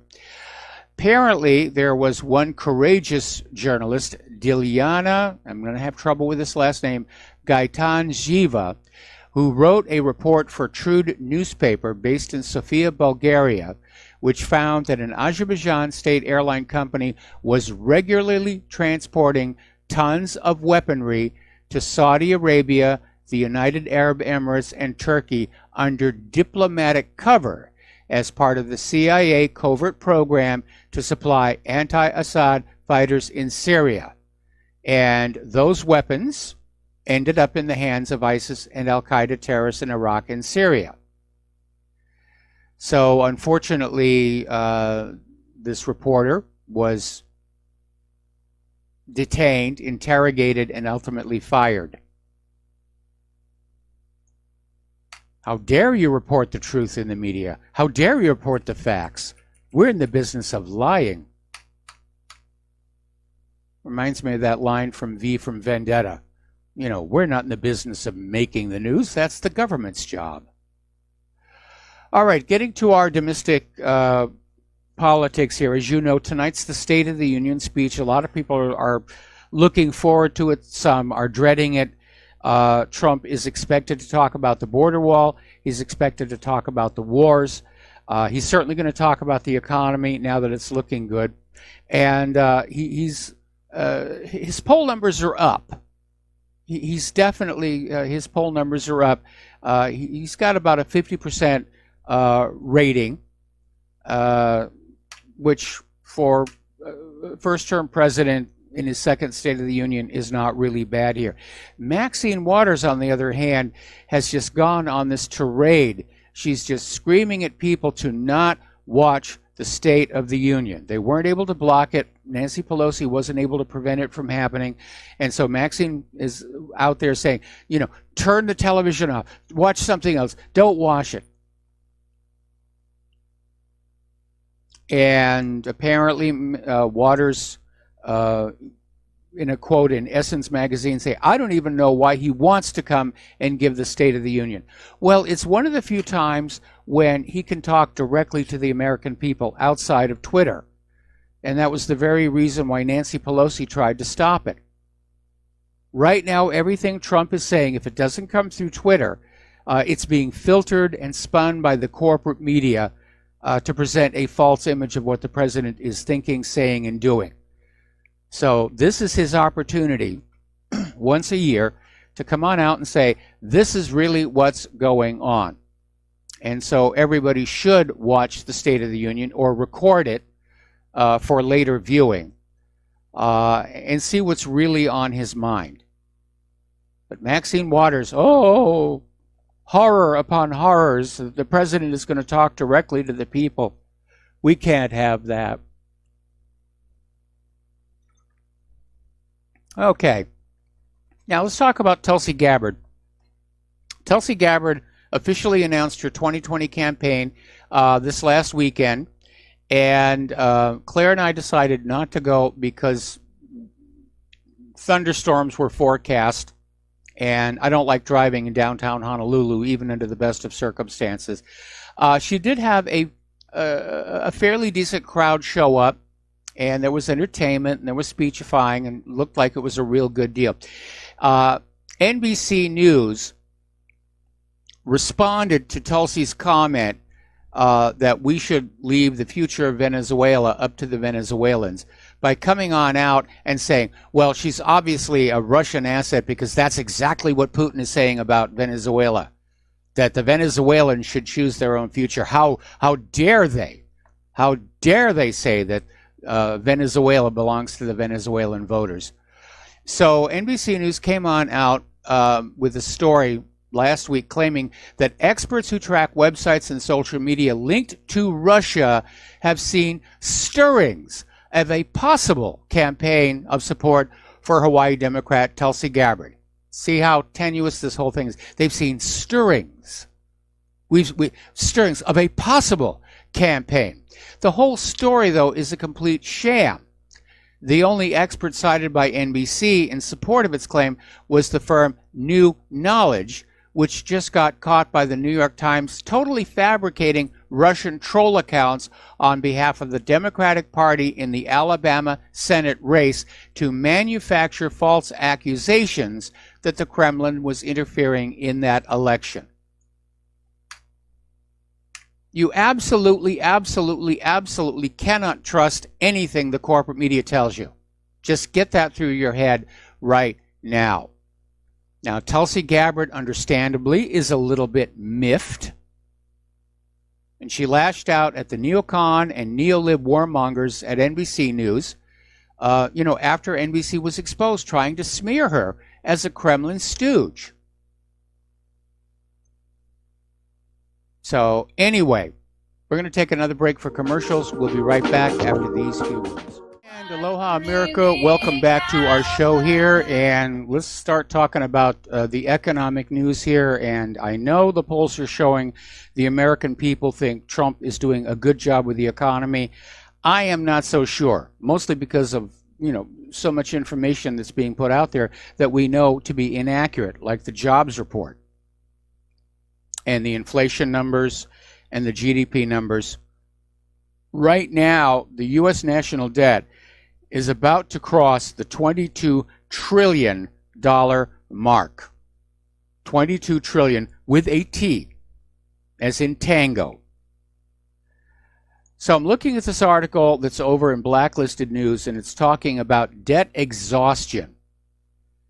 And the global economy is past the point of maximum debt saturation.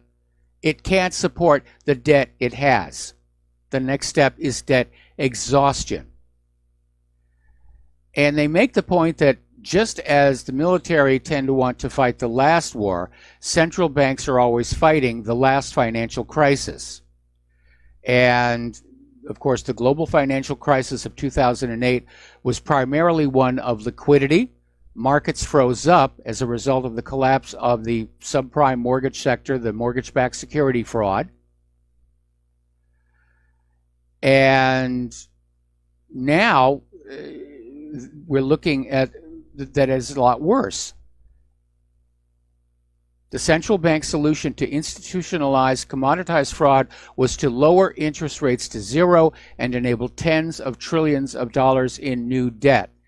As a result, total debt in the U.S. has soared to $70 trillion. That $22 trillion is just the government. $70 trillion, roughly 3.5 times the gross domestic product. Global debt has skyrocketed from $84 trillion to $250 trillion. The problem is, under central banking, it can never be paid back. It's a trap. It's enslavement. Central banks basically create money out of thin air. They loan it into circulation at interest, and because of that one simple feature, the amount of debt goes up faster than the available money supply. And they'll loan that money out, they'll encourage borrowing everywhere they can. Oh, yes, you're into college. Here, get a credit card. Get them on that debt hook, student loans, whatever. But they're getting the entire country and its entire population into unpayable debt, and they use that debt to control us. And now the people will, borrow until they can't support their debt. They stop borrowing. At that point, the Keynesian economists say the government has to borrow on behalf of the people to keep the system going. Then you reach a point where the government can't borrow anymore, and that's when the wars get started. Because wars force more borrowing, and that's a big reason we're in the situation we are today. We have to take a break for station identification. We'll be right back. And aloha, America. Welcome back to our show. It's hour number 3. The phone lines are open, 800-313-9443. We're talking about the economic news.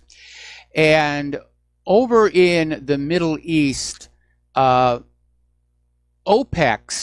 members are struggling right now, and it's adding more tensions to this already strained relationship between U.S. lawmakers and two of Trump's staunchest supporters, Crown Prince Mohammed bin Salman and Abu Dhabi's Sheikh Mohammed bin Zayed. And it seems to be worsening. Reports have indicated that a growing number of U.S. congressmen and women are expected to pass a resolution that will end U.S. involvement in Yemen's civil war. And that I would definitely agree with. This resolution is representing a direct challenge to President Trump, who would then have to consider using a presidential veto. So we'll see what's going to happen with that. But absolutely, I think it's time for us to get out of Yemen. That's another one that we're not really winning. All righty. Gold and silver are going higher, and that's as it should be. People are buying it up. Countries are buying it up. China's buying gold. Russia's buying gold. All of the precious metals. Gold, silver, platinum, tantalum. It's a strategic metal. And the newest one is palladium. And most people aren't really thinking about palladium. Palladium's price has skyrocketed because it's in heavy demand for catalytic converters for cars. In fact, palladium has become so valuable now that there are car thieves who will literally steal the catalytic converters from underneath your car to salvage that metal. So again, you should have some gold and silver in your portfolio here. And a little word of advice on those gold coins: they really lose their value if you eat that chocolate bit out of the middle. I learned that one the hard way. Alrighty, over in San Francisco, they're trying to deal with their homelessness problem, which every city has that right now. On paper, there are supposed to be as many permanent housing beds as people who need them. And San Francisco is spending hundreds of millions of dollars to try and get people off the streets. Last year, voters approved a measure to raise $300 million annually to tackle the issue by taxing local companies. But there are still about 7,500 homeless in the city because of soaring rents and the difficulty of treating substance abuse, mental illness, and other health concerns. See, that's a real big problem. Nearby Silicon Valley, because of the intense wealth of the people who own those companies, it's driven real estate prices higher, and with it, rental prices as well. But apparently San Francisco's idea is they want to have an app that will track every homeless person in San Francisco, where they are and where they're going.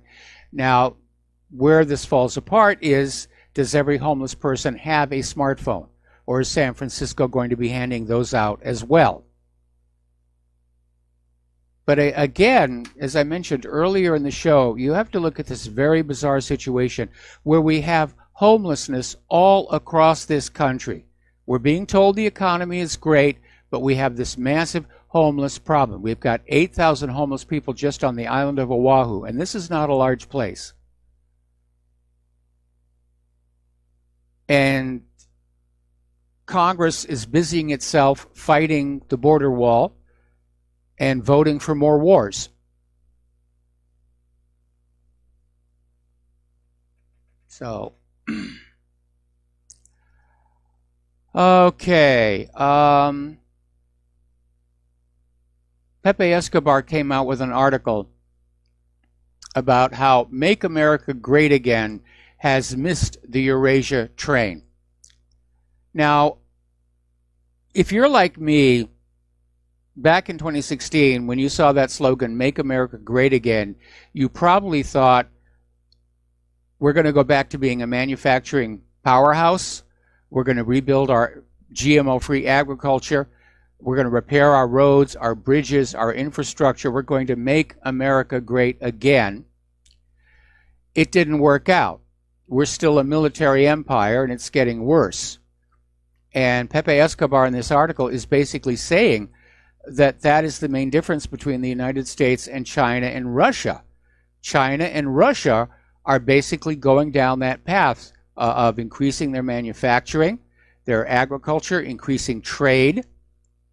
Russia and China are solidifying their economic and political alliance, which is something that we need to keep in mind when we hear our military war hawks out there saying, we have to go to war against Russia. Russia's interfering with Tulsi Gabbard. Bomb them, bomb them, bomb them. But even the U.S. National Defense Strategy says the central challenge to U.S. prosperity and security is the re-emergence of long-term strategic competition by revisionist powers. In other words, they're basically admitting we can't compete. We've lost our competitiveness in manufacturing and agriculture. I mean, the GMO experiment just destroyed our agricultural exports. Nobody wants that stuff. So the U.S. has basically said, well, if we can't outdo our competitors, we'll just bomb them. And again, that was a primary reason behind World War I and World War II. World War I began between Serbia and Austria-Hungary after the assassination of Archduke Ferdinand. But the target was shifted to Germany because Germany, they had all the best scientists. They were manufacturers. They were putting out products. Britain couldn't compete against them. The United States couldn't compete against them. So Germany had to be smashed. It was easier, or certainly cheaper in terms of human life, to smash Germany than to try and keep up with them. And then following World War I, Germany was saddled with a private central bank under the Treaty of Versailles, and they were kept deliberately poor and crippled by this hyperinflation under the Weimar Republic. Then the Nazis took over. They got rid of that private central bank. They issued a value-based currency, and Germany's economy just exploded. It was called the German miracle. And they were building factories, and they were building products. It was the era of the Bauhaus. And even in the 1930s, Winston Churchill was on the radio all the time saying that if Germany's allowed to re-merchandise, we fought the Great War in vain. And that was why they went after Germany, especially the private central bankers, because people around the world were saying, look, Germany's doing really well without this idea of a private central bank issuing all the currency as a loan. We should do the same thing. And so here we are back in the same situation. Russia is manufacturing products. They've got great agriculture. China is a manufacturing powerhouse, no question about it. They're selling and exporting products. The U.S. is admitting we can't keep up. Well, shouldn't we take those trillions of dollars we're spending on all these wars and invest it in keeping up, invest it in new technologies that lead to new products and new industries? That's what a wise government would do. But no, we're going to go on a, we're going to bomb them back to being inferior to us. It's amazing. All right, we're going to do a shout out now to our on-air affiliates who are just now rejoining our network. Over in Great Britain, it looks like the EU is starting to fragment on how they're going to deal with Brexit. Now, the EU is out there saying it's time to be creative and that an agreement can be reached if everyone shows goodwill. Angela Merkel is out there saying there are definitely options for preserving the integrity of the single market, even when Northern Ireland isn't part of it, because it's part of Britain, while at the same time meeting the desire to have, if possible, no border controls. So they're back to basically saying a Brexit in name only, which I don't think is going to work.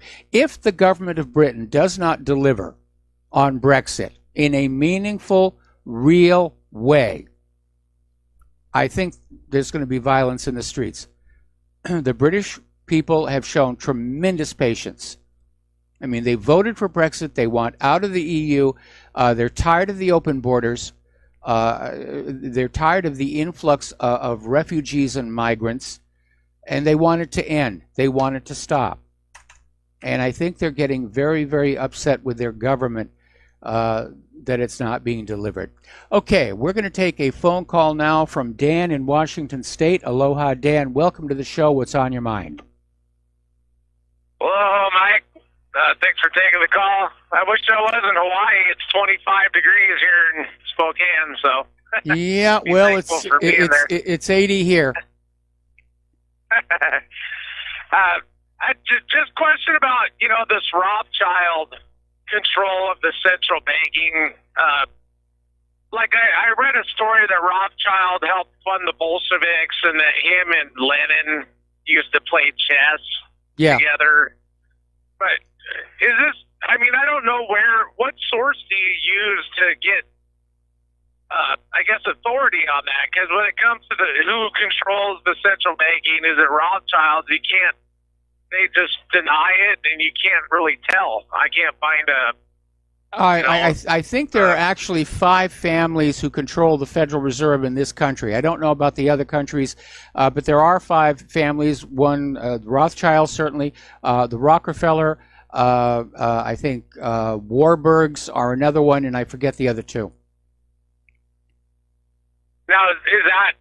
You've done the research and they, admit it, or is it's... how do you verify that, I guess? Well, basically, you do a couple of web searches and, you look at competing documents until you finally get, a consensus opinion. But what's really interesting about the Federal Reserve is, believe it or not, they don't pay any taxes. They don't pay any taxes other than the property taxes. If you look at the actual charter for the Federal Reserve, which is available at the Federal Reserve's own website, it says they are exempt from all taxes except for property tax on the property the banks actually sit on. That's it. Now, what about that City of London? Does that control the Federal Reserve? And then what about that Bank of International Settlements? Does that control all of it, or? Well, they certainly have a great deal of influence. I mean, there's certainly a handshake relationship with the City of London, which is kind of, it's like the Vatican. It's a state within a state. The Bank of International Settlements is basically, it sits on top of the pyramid of all the world's private central banks. And obviously they exert a tremendous amount of influence. Do you think Rothschild, is he supposed to control that as well, or do we know who controls that Bank of International Settlements? Or well, I can imagine they're in there, but I haven't really researched it. I know the Rothschilds are throughout many of these world central banks here, and it's made them incredibly wealthy, and they work very hard to keep just how much money they've made secret from the people of the world. You never see them show up on any of these Forbes lists of the world's top billionaires, but it's estimated the Rothschild family as a whole are worth trillions of dollars with a T, and it's all been made with ink and paper and computers over the last 300 years. Right. Yeah, you never see them, or even like the Queen of England or the Vatican or any of those kinds of people on those lists. It's always Bill Gates or Amazon.com. So, okay, thanks. Yeah, I just have a hard. I hear these things like Rothschild played chess with Lenin, and then that would explain a lot with the Bolsheviks and stuff. But then I can never, it's hard to find info on it, so. Well, in pre-internet days, especially in Russia, chess was a very popular game, and it's still a very popular game in Russia. I imagine Putin plays very good chess to judge by the way he thinks. I used to be a good chess player when I was very, very young, and I quit when my iPhone started beating me all the time because I won't take that kind of uppity behavior from appliances. All right. Well, thanks for taking the call. Appreciate it. All right. Thanks an awful lot, Dan. We're going to let you go. The phone lines are open again. Okay. Over in Germany, activists set up a huge line of shame, is what they're calling it. And it was basically a rope on which was attached newspaper articles about robberies, murders, and rapes committed by the immigrants, trying to make the point. And, of course, Angela Merkel is a globalist. She's fully on board with George Soros' dreams of a new world order. And I'm sure that she dreams of one day maybe sitting on the golden throne of planet Earth herself as a reward for selling her people into global bondage. But the people of Germany have clearly reached a breaking point where enough is enough. They recognize there's a problem with the open borders, and they're trying to deal with it peacefully. But if they don't get a response from the German government to deal with this issue, I think the days of peaceful may be limited. Everybody's got a breaking point. All righty, now then. On the 8th anniversary of the day when then Representative Gabrielle Giffords was shot in the head, nearly assassinated, U.S. House Democrats are set to introduce legislation to expand background checks to nearly every gun sale. And I have to tell you, I'm not really opposed to that. There are people who shouldn't have guns, convicted felons, for example, people on antidepressants. But this is part of that incremental step. Again, Nancy Pelosi was out there leading the charge, saying our Democratic majority will press relentlessly for bipartisan progress to end the epidemic of gun violence on our streets, which sounds very, very noble.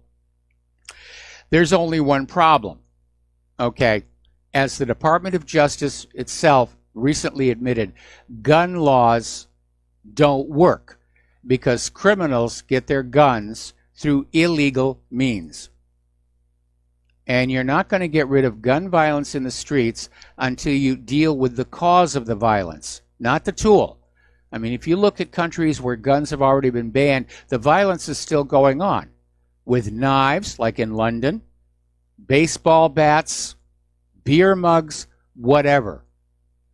So what's causing the violence? Prescription antidepressants? Yeah, that's one cause. Economic hardship? Yeah.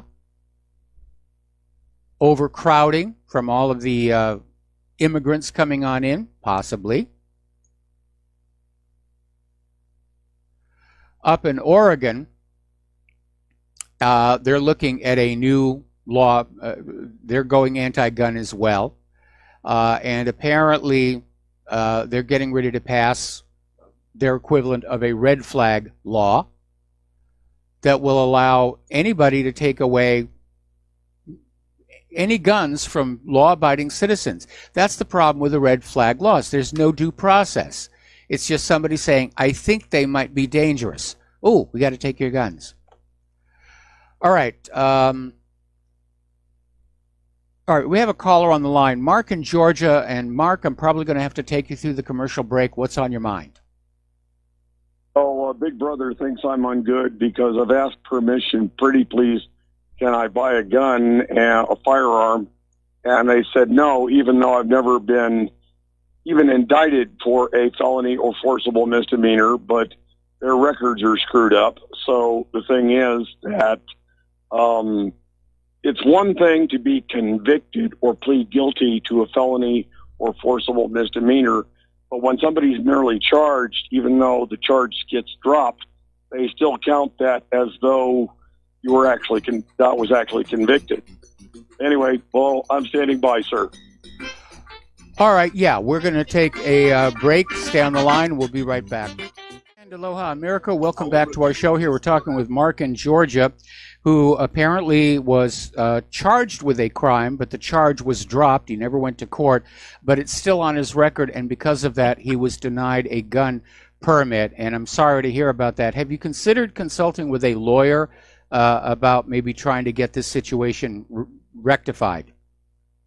Well, one thing that's a bit of good news is today, after the judge told me on 3 separate occasions that I needed to get a lawyer or consult with a lawyer, basically the speeding charge was finally dropped.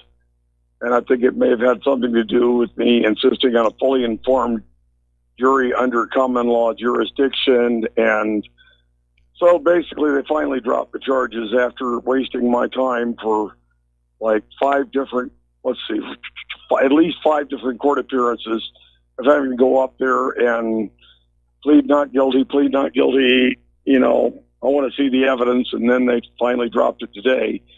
But the thing is, back in '86, it was the original charge was possession of an illegal weapon, where somebody got upset. You know, it's just a simple stiletto. It's not that I threatened anyone, I didn't harm anyone with it, but somebody found that I had it, and basically, oh my God, he's got a stiletto.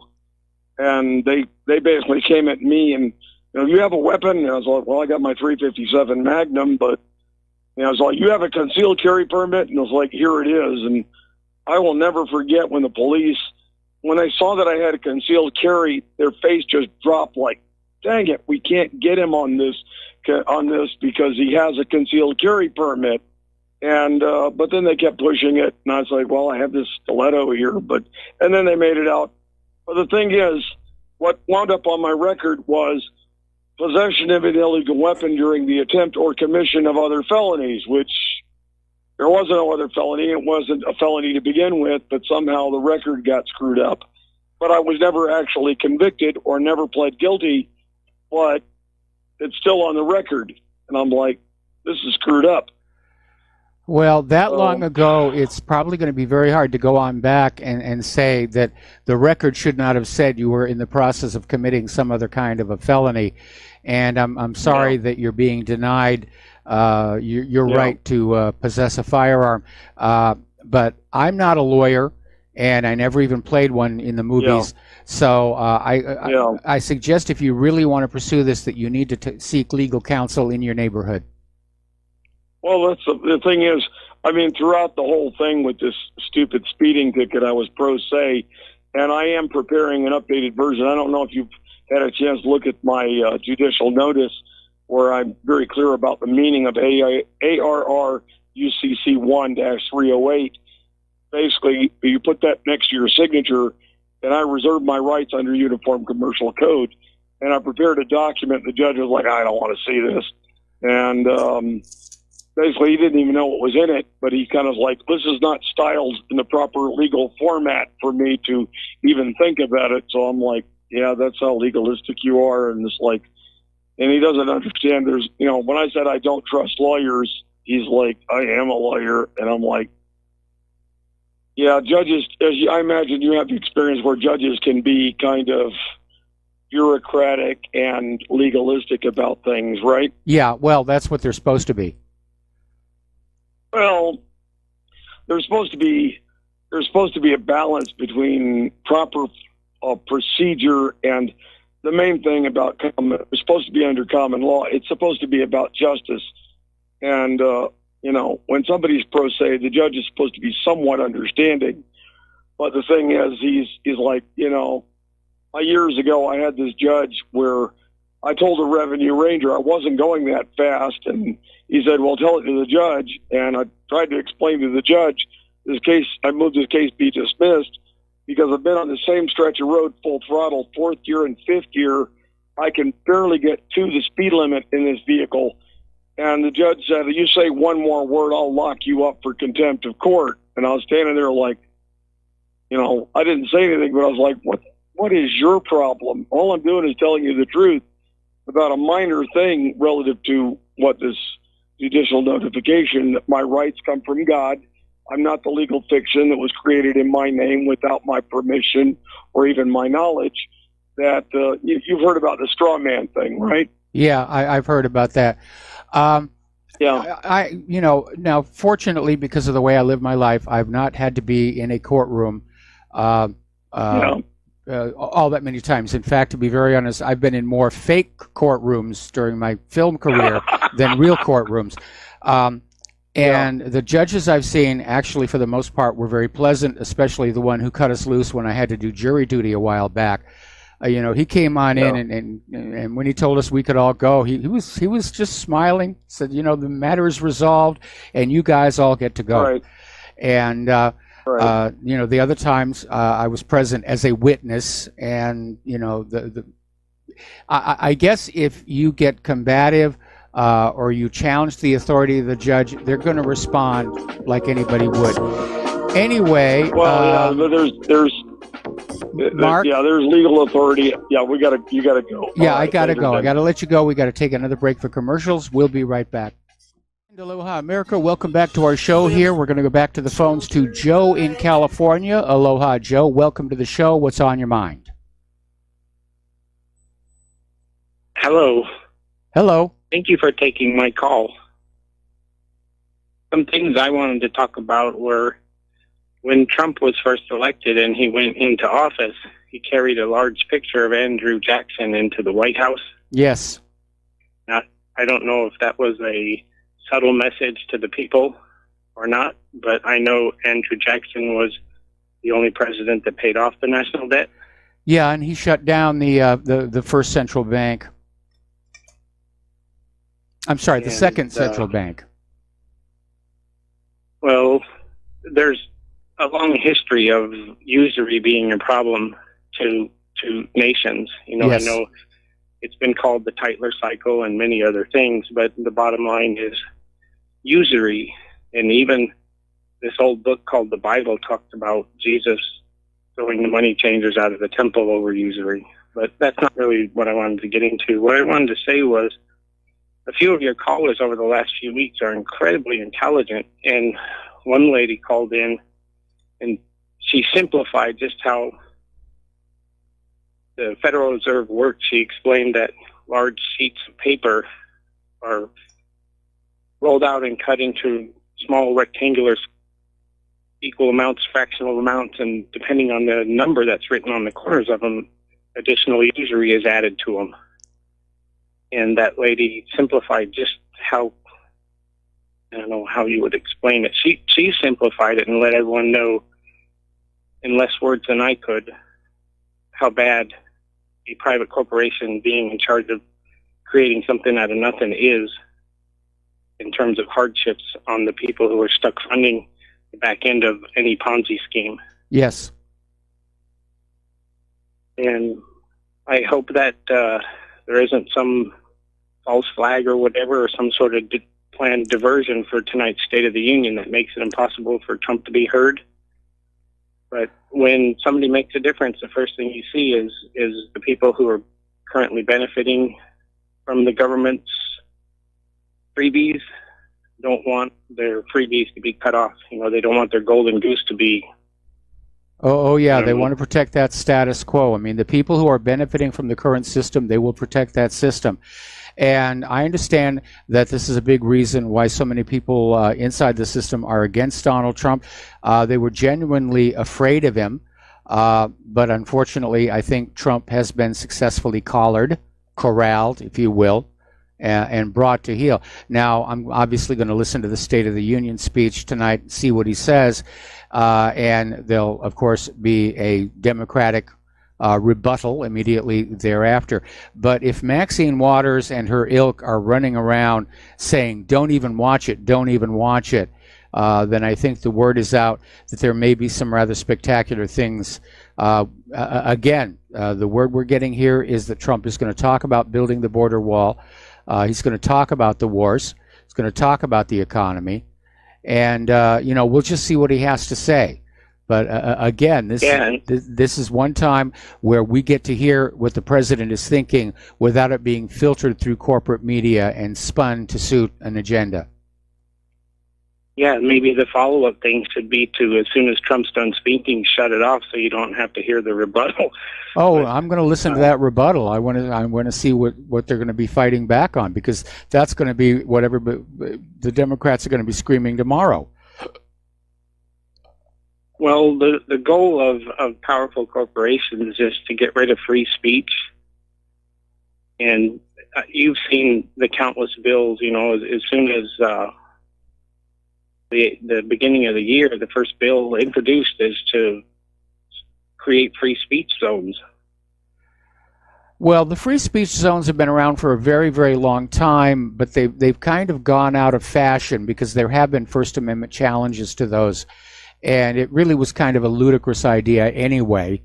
But you're right. The First Amendment is under attack. It's under attack on behalf of the nation of Israel. And, my concern is that if they succeed in getting an Israel exemption to the First Amendment, there'll be others following almost immediately. I mean, we've got Alexandria Ocasio-Cortez out there demanding that social media ban those who question climate change or global warming. She doesn't want them to be heard. I mean, that's how these people are thinking right now. We're going to tell you what we think the world is going on, and you're not allowed to challenge that. That's where they're going. Yes, I would like people to look up the word infringe. It's mentioned in the Second Amendment, infringe. Yes. And when people see what the actual definition of infringe is, it basically explains the Second Amendment. And it just seems like an unarmed nation would have very little defense against the powerful people who are benefiting from the taxpayers. And well, that's exactly why they want to disarm us. Use on the taxpayers. They want to disarm us so the abuse can get worse. Boy, that's a bad thing. Yes, it is a bad thing. Okay, well, thank you for taking my call. Have a great show. All right, thank you very much, Joe. We're going to let you go, and the phone lines are open. So, getting on back to the issue of gun rights, article that came on out from crimesearch.org is talking about how people, just over the last 2 months, have used firearms legally in defense. And you never hear about these things in the corporate media, which is pushing the gun grabber agenda. They're only going to make big news stories out of people who do bad things with guns. So apparently over in Massachusetts, there was a road rage incident where there was this SUV that was driving down the street very fast with a 65-year-old man clinging to the hood. And apparently this unidentified person pulled his gun, was legally carrying a gun, and got the SUV driver to stop, allowing the 65-year-old man to get off the hood of the car.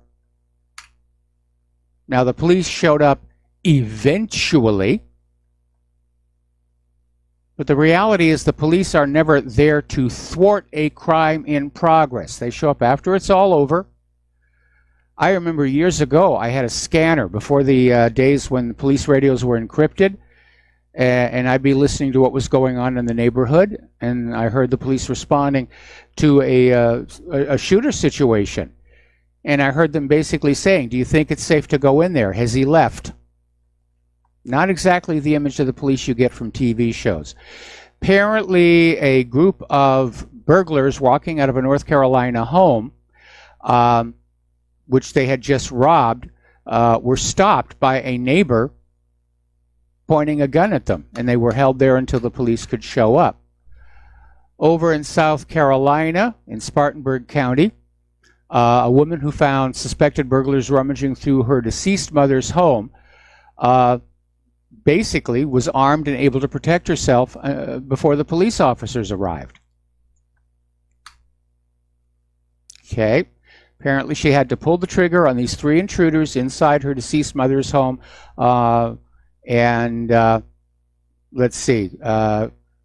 Carolyn Crocker and Amanda Tuck are behind bars. The third person, Wesley Anderson, is in the hospital after being shot in the leg. And Stewart had recently completed concealed weapons training. So just having the gun is not good enough. Get trained to use it. Huntsville, Alabama. Okay.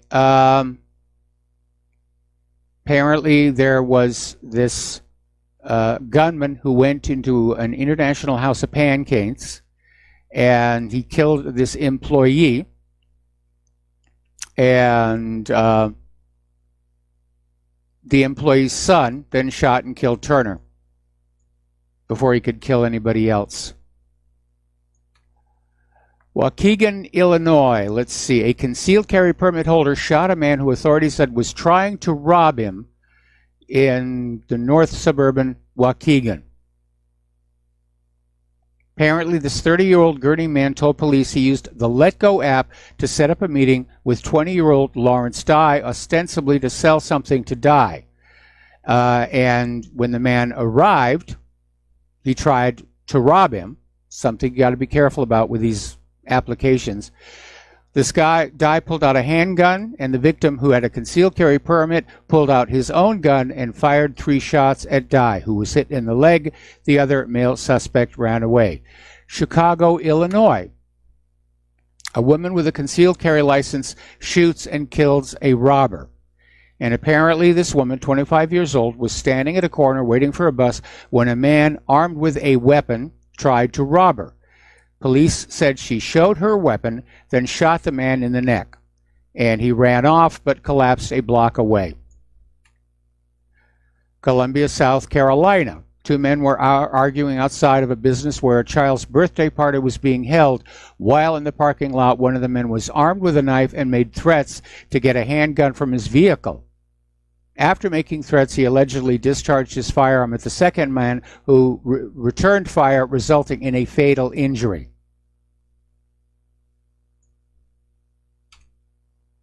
Anyway, His weapon was possessed lawfully and properly stored prior to the shooting, police said. And no charges are going to be filed. It was considered self-defense. Let's see. One person critically injured in a shooting during an armed robbery in South Wichita. Apparently, one shooting victim was taken to the hospital. So, all right. B&H Fast Trips convenience store. Customer at the checkout counter shot at least one of 4 people trying to rob the store.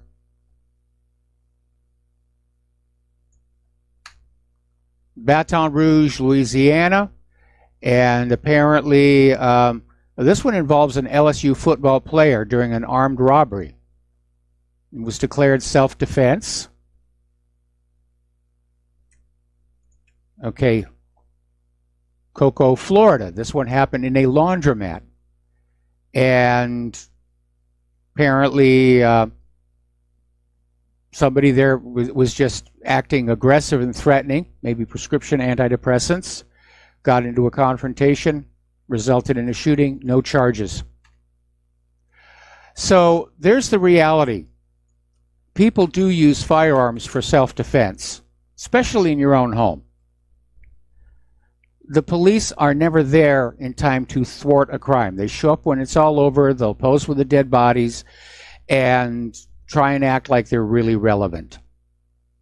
But the reality is that every year in this country, almost 2 million law-abiding Americans with legally possessed firearms prevent crimes from happening. That's something the corporate media doesn't want you to know about, because it might give you slaves uppity ideas about having firearms. And by the way, have you noticed every time the gun grabbers try and pass a new law, gun sales go up?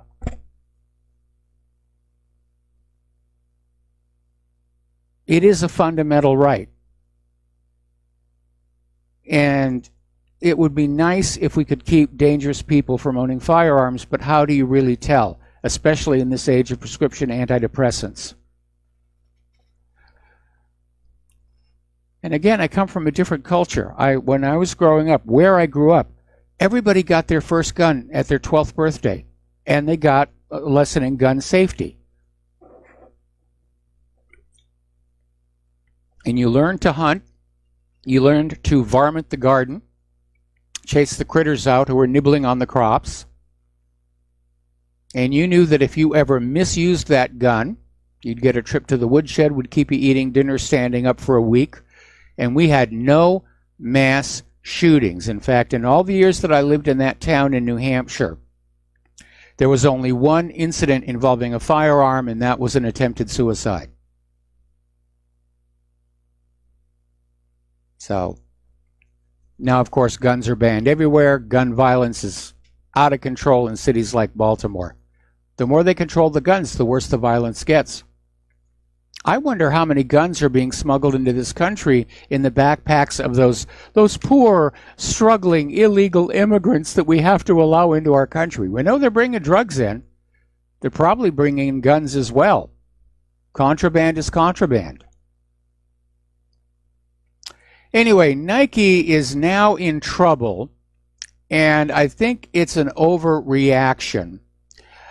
Apparently, they've come on out with a new sneaker, and there's a logo on the sole of the sneakers, which Muslims are saying is a blasphemy because it invokes the name of God. Now, I looked at a photo of the sole of the sneaker, and to me, I couldn't see that. It's a stylized representation of the Air Max trademark. And Nike is saying that's all it is. It's the Air Max logo.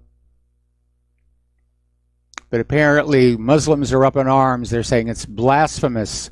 And there's an online petition demanding that Nike basically recall the shoe. And they've got 34,000 signatures on it. I think it's another case of hypersensitivity. For one thing, nobody's going to see the logo when you're wearing the shoe, are they? Up in Seattle, Apparently, they have a shortage of police officers, and it's so bad. Seattle's mayor wants to offer a $15,000 hiring bonus for police officers. So if you get a job as a police officer on top of whatever salary they're paying, which I don't know what that is, there'll be an immediate signing bonus of $15,000. Wow, you could get yourself a boat with that. Going out on some of those beautiful lakes that we have here. Over in Great Britain, the hate crime police are after a man. They're investigating him for bad thoughts. Thought police. He apparently criticized transgenderism, and he basically tweeted, "Trans women are not women." And certainly when you get down to the DNA, that is absolutely true. But apparently he's offended the thought police. And he was reported for hate speech and said he could be a danger to trans people. The world's going crazy. It really is. All right, we're going to take a break for our last commercial. Back with the last segment of our program after these few words. Aloha, America. Welcome back to our show here. Final segment of our program today. And the Democrats are all over corporate media right now trying to pre-spin the State of the Union, which is basically a little more than 2 hours from now. I was just watching this one guy out there saying, well, Trump made all these promises in his 2018 State of the Union, and he didn't keep any of them. So, I wouldn't get too excited. And they're clearly afraid of what he's going to say. Of course, they're being a little bit more diplomatic about than Maxine Waters was. Who's just out there saying, turn it off, turn off the TV. And, people are saying, is there going to be a distraction? Will somebody get into the House of Representatives and cause a disruption? I even got an email saying that they expect Alexandria Ocasio-Cortez to cause a ruckus to try and disrupt the State of the Union. So we'll see. It could turn into a circus. It could turn into a circus. What is going to be interesting, though, is seeing who applauds for the president. Now, the Democrats are not going to applaud for him. The big issue is how many Republicans are going to applaud for him. That's going to be the real big issue. So we're going to be looking for that. But the Democrats are already out there on the corporate media trying to pre-spin this thing. I even got an email from somebody saying there could even be a video blackout. That they're that scared of what he's going to say. Anyway, getting on to some other news here. As you know, we are in the middle of this incredible cold winter. People are freezing in their homes, in their garages. I feel sorry for all those homeless people out there. And, of course, it never gets reported on how they freeze to death, and I don't even know what they do with the bodies. But the corporate media and everybody who invested themselves in human-caused global warming, they're in a panic. They're out there just trying to sell this idea that all of this freezing cold weather that we've dealt with, not just this year, but the last few years, record-setting cold, is no reason to doubt that humans are warming the planet and have to be forced to pay carbon taxes and have to be forced to allow a global environmental authority to tell them how they're going to live their lives. And, it's kind of amazing when you look at Donald Trump's tweet earlier this week, saying, human-caused global warming, we need to get some of that back here. And everybody went ballistic. They were all attacking him. How dare you doubt? How could you doubt the most holy revealed wisdom of human-caused global warming given to us by St. Al of the Gore, or the Goracle, if you prefer that one. So it's kind of interesting to watch it, and it's amazing. I'm still seeing all over, not just the corporate media, but the science channels and everything, everybody's still talking about global warming as if it's an established fact. And right now, you would think after so many of these cold winters, they'd get a clue that the basic assumption was wrong, just like it is with the Big Bang. Okay, there's the music. Time for me to get on out of here and get something useful done with the rest of the day. Stay tuned for John Stadmiller. I'm sure he's got lots of interesting things to share with you. Please take what you learn here, share it with everybody. Spread the word about Republic Broadcasting. Spread the word about whatreallyhappened.com. Please donate. This is serious. We're just barely getting by. And we'll talk to you tomorrow. Aloha, America.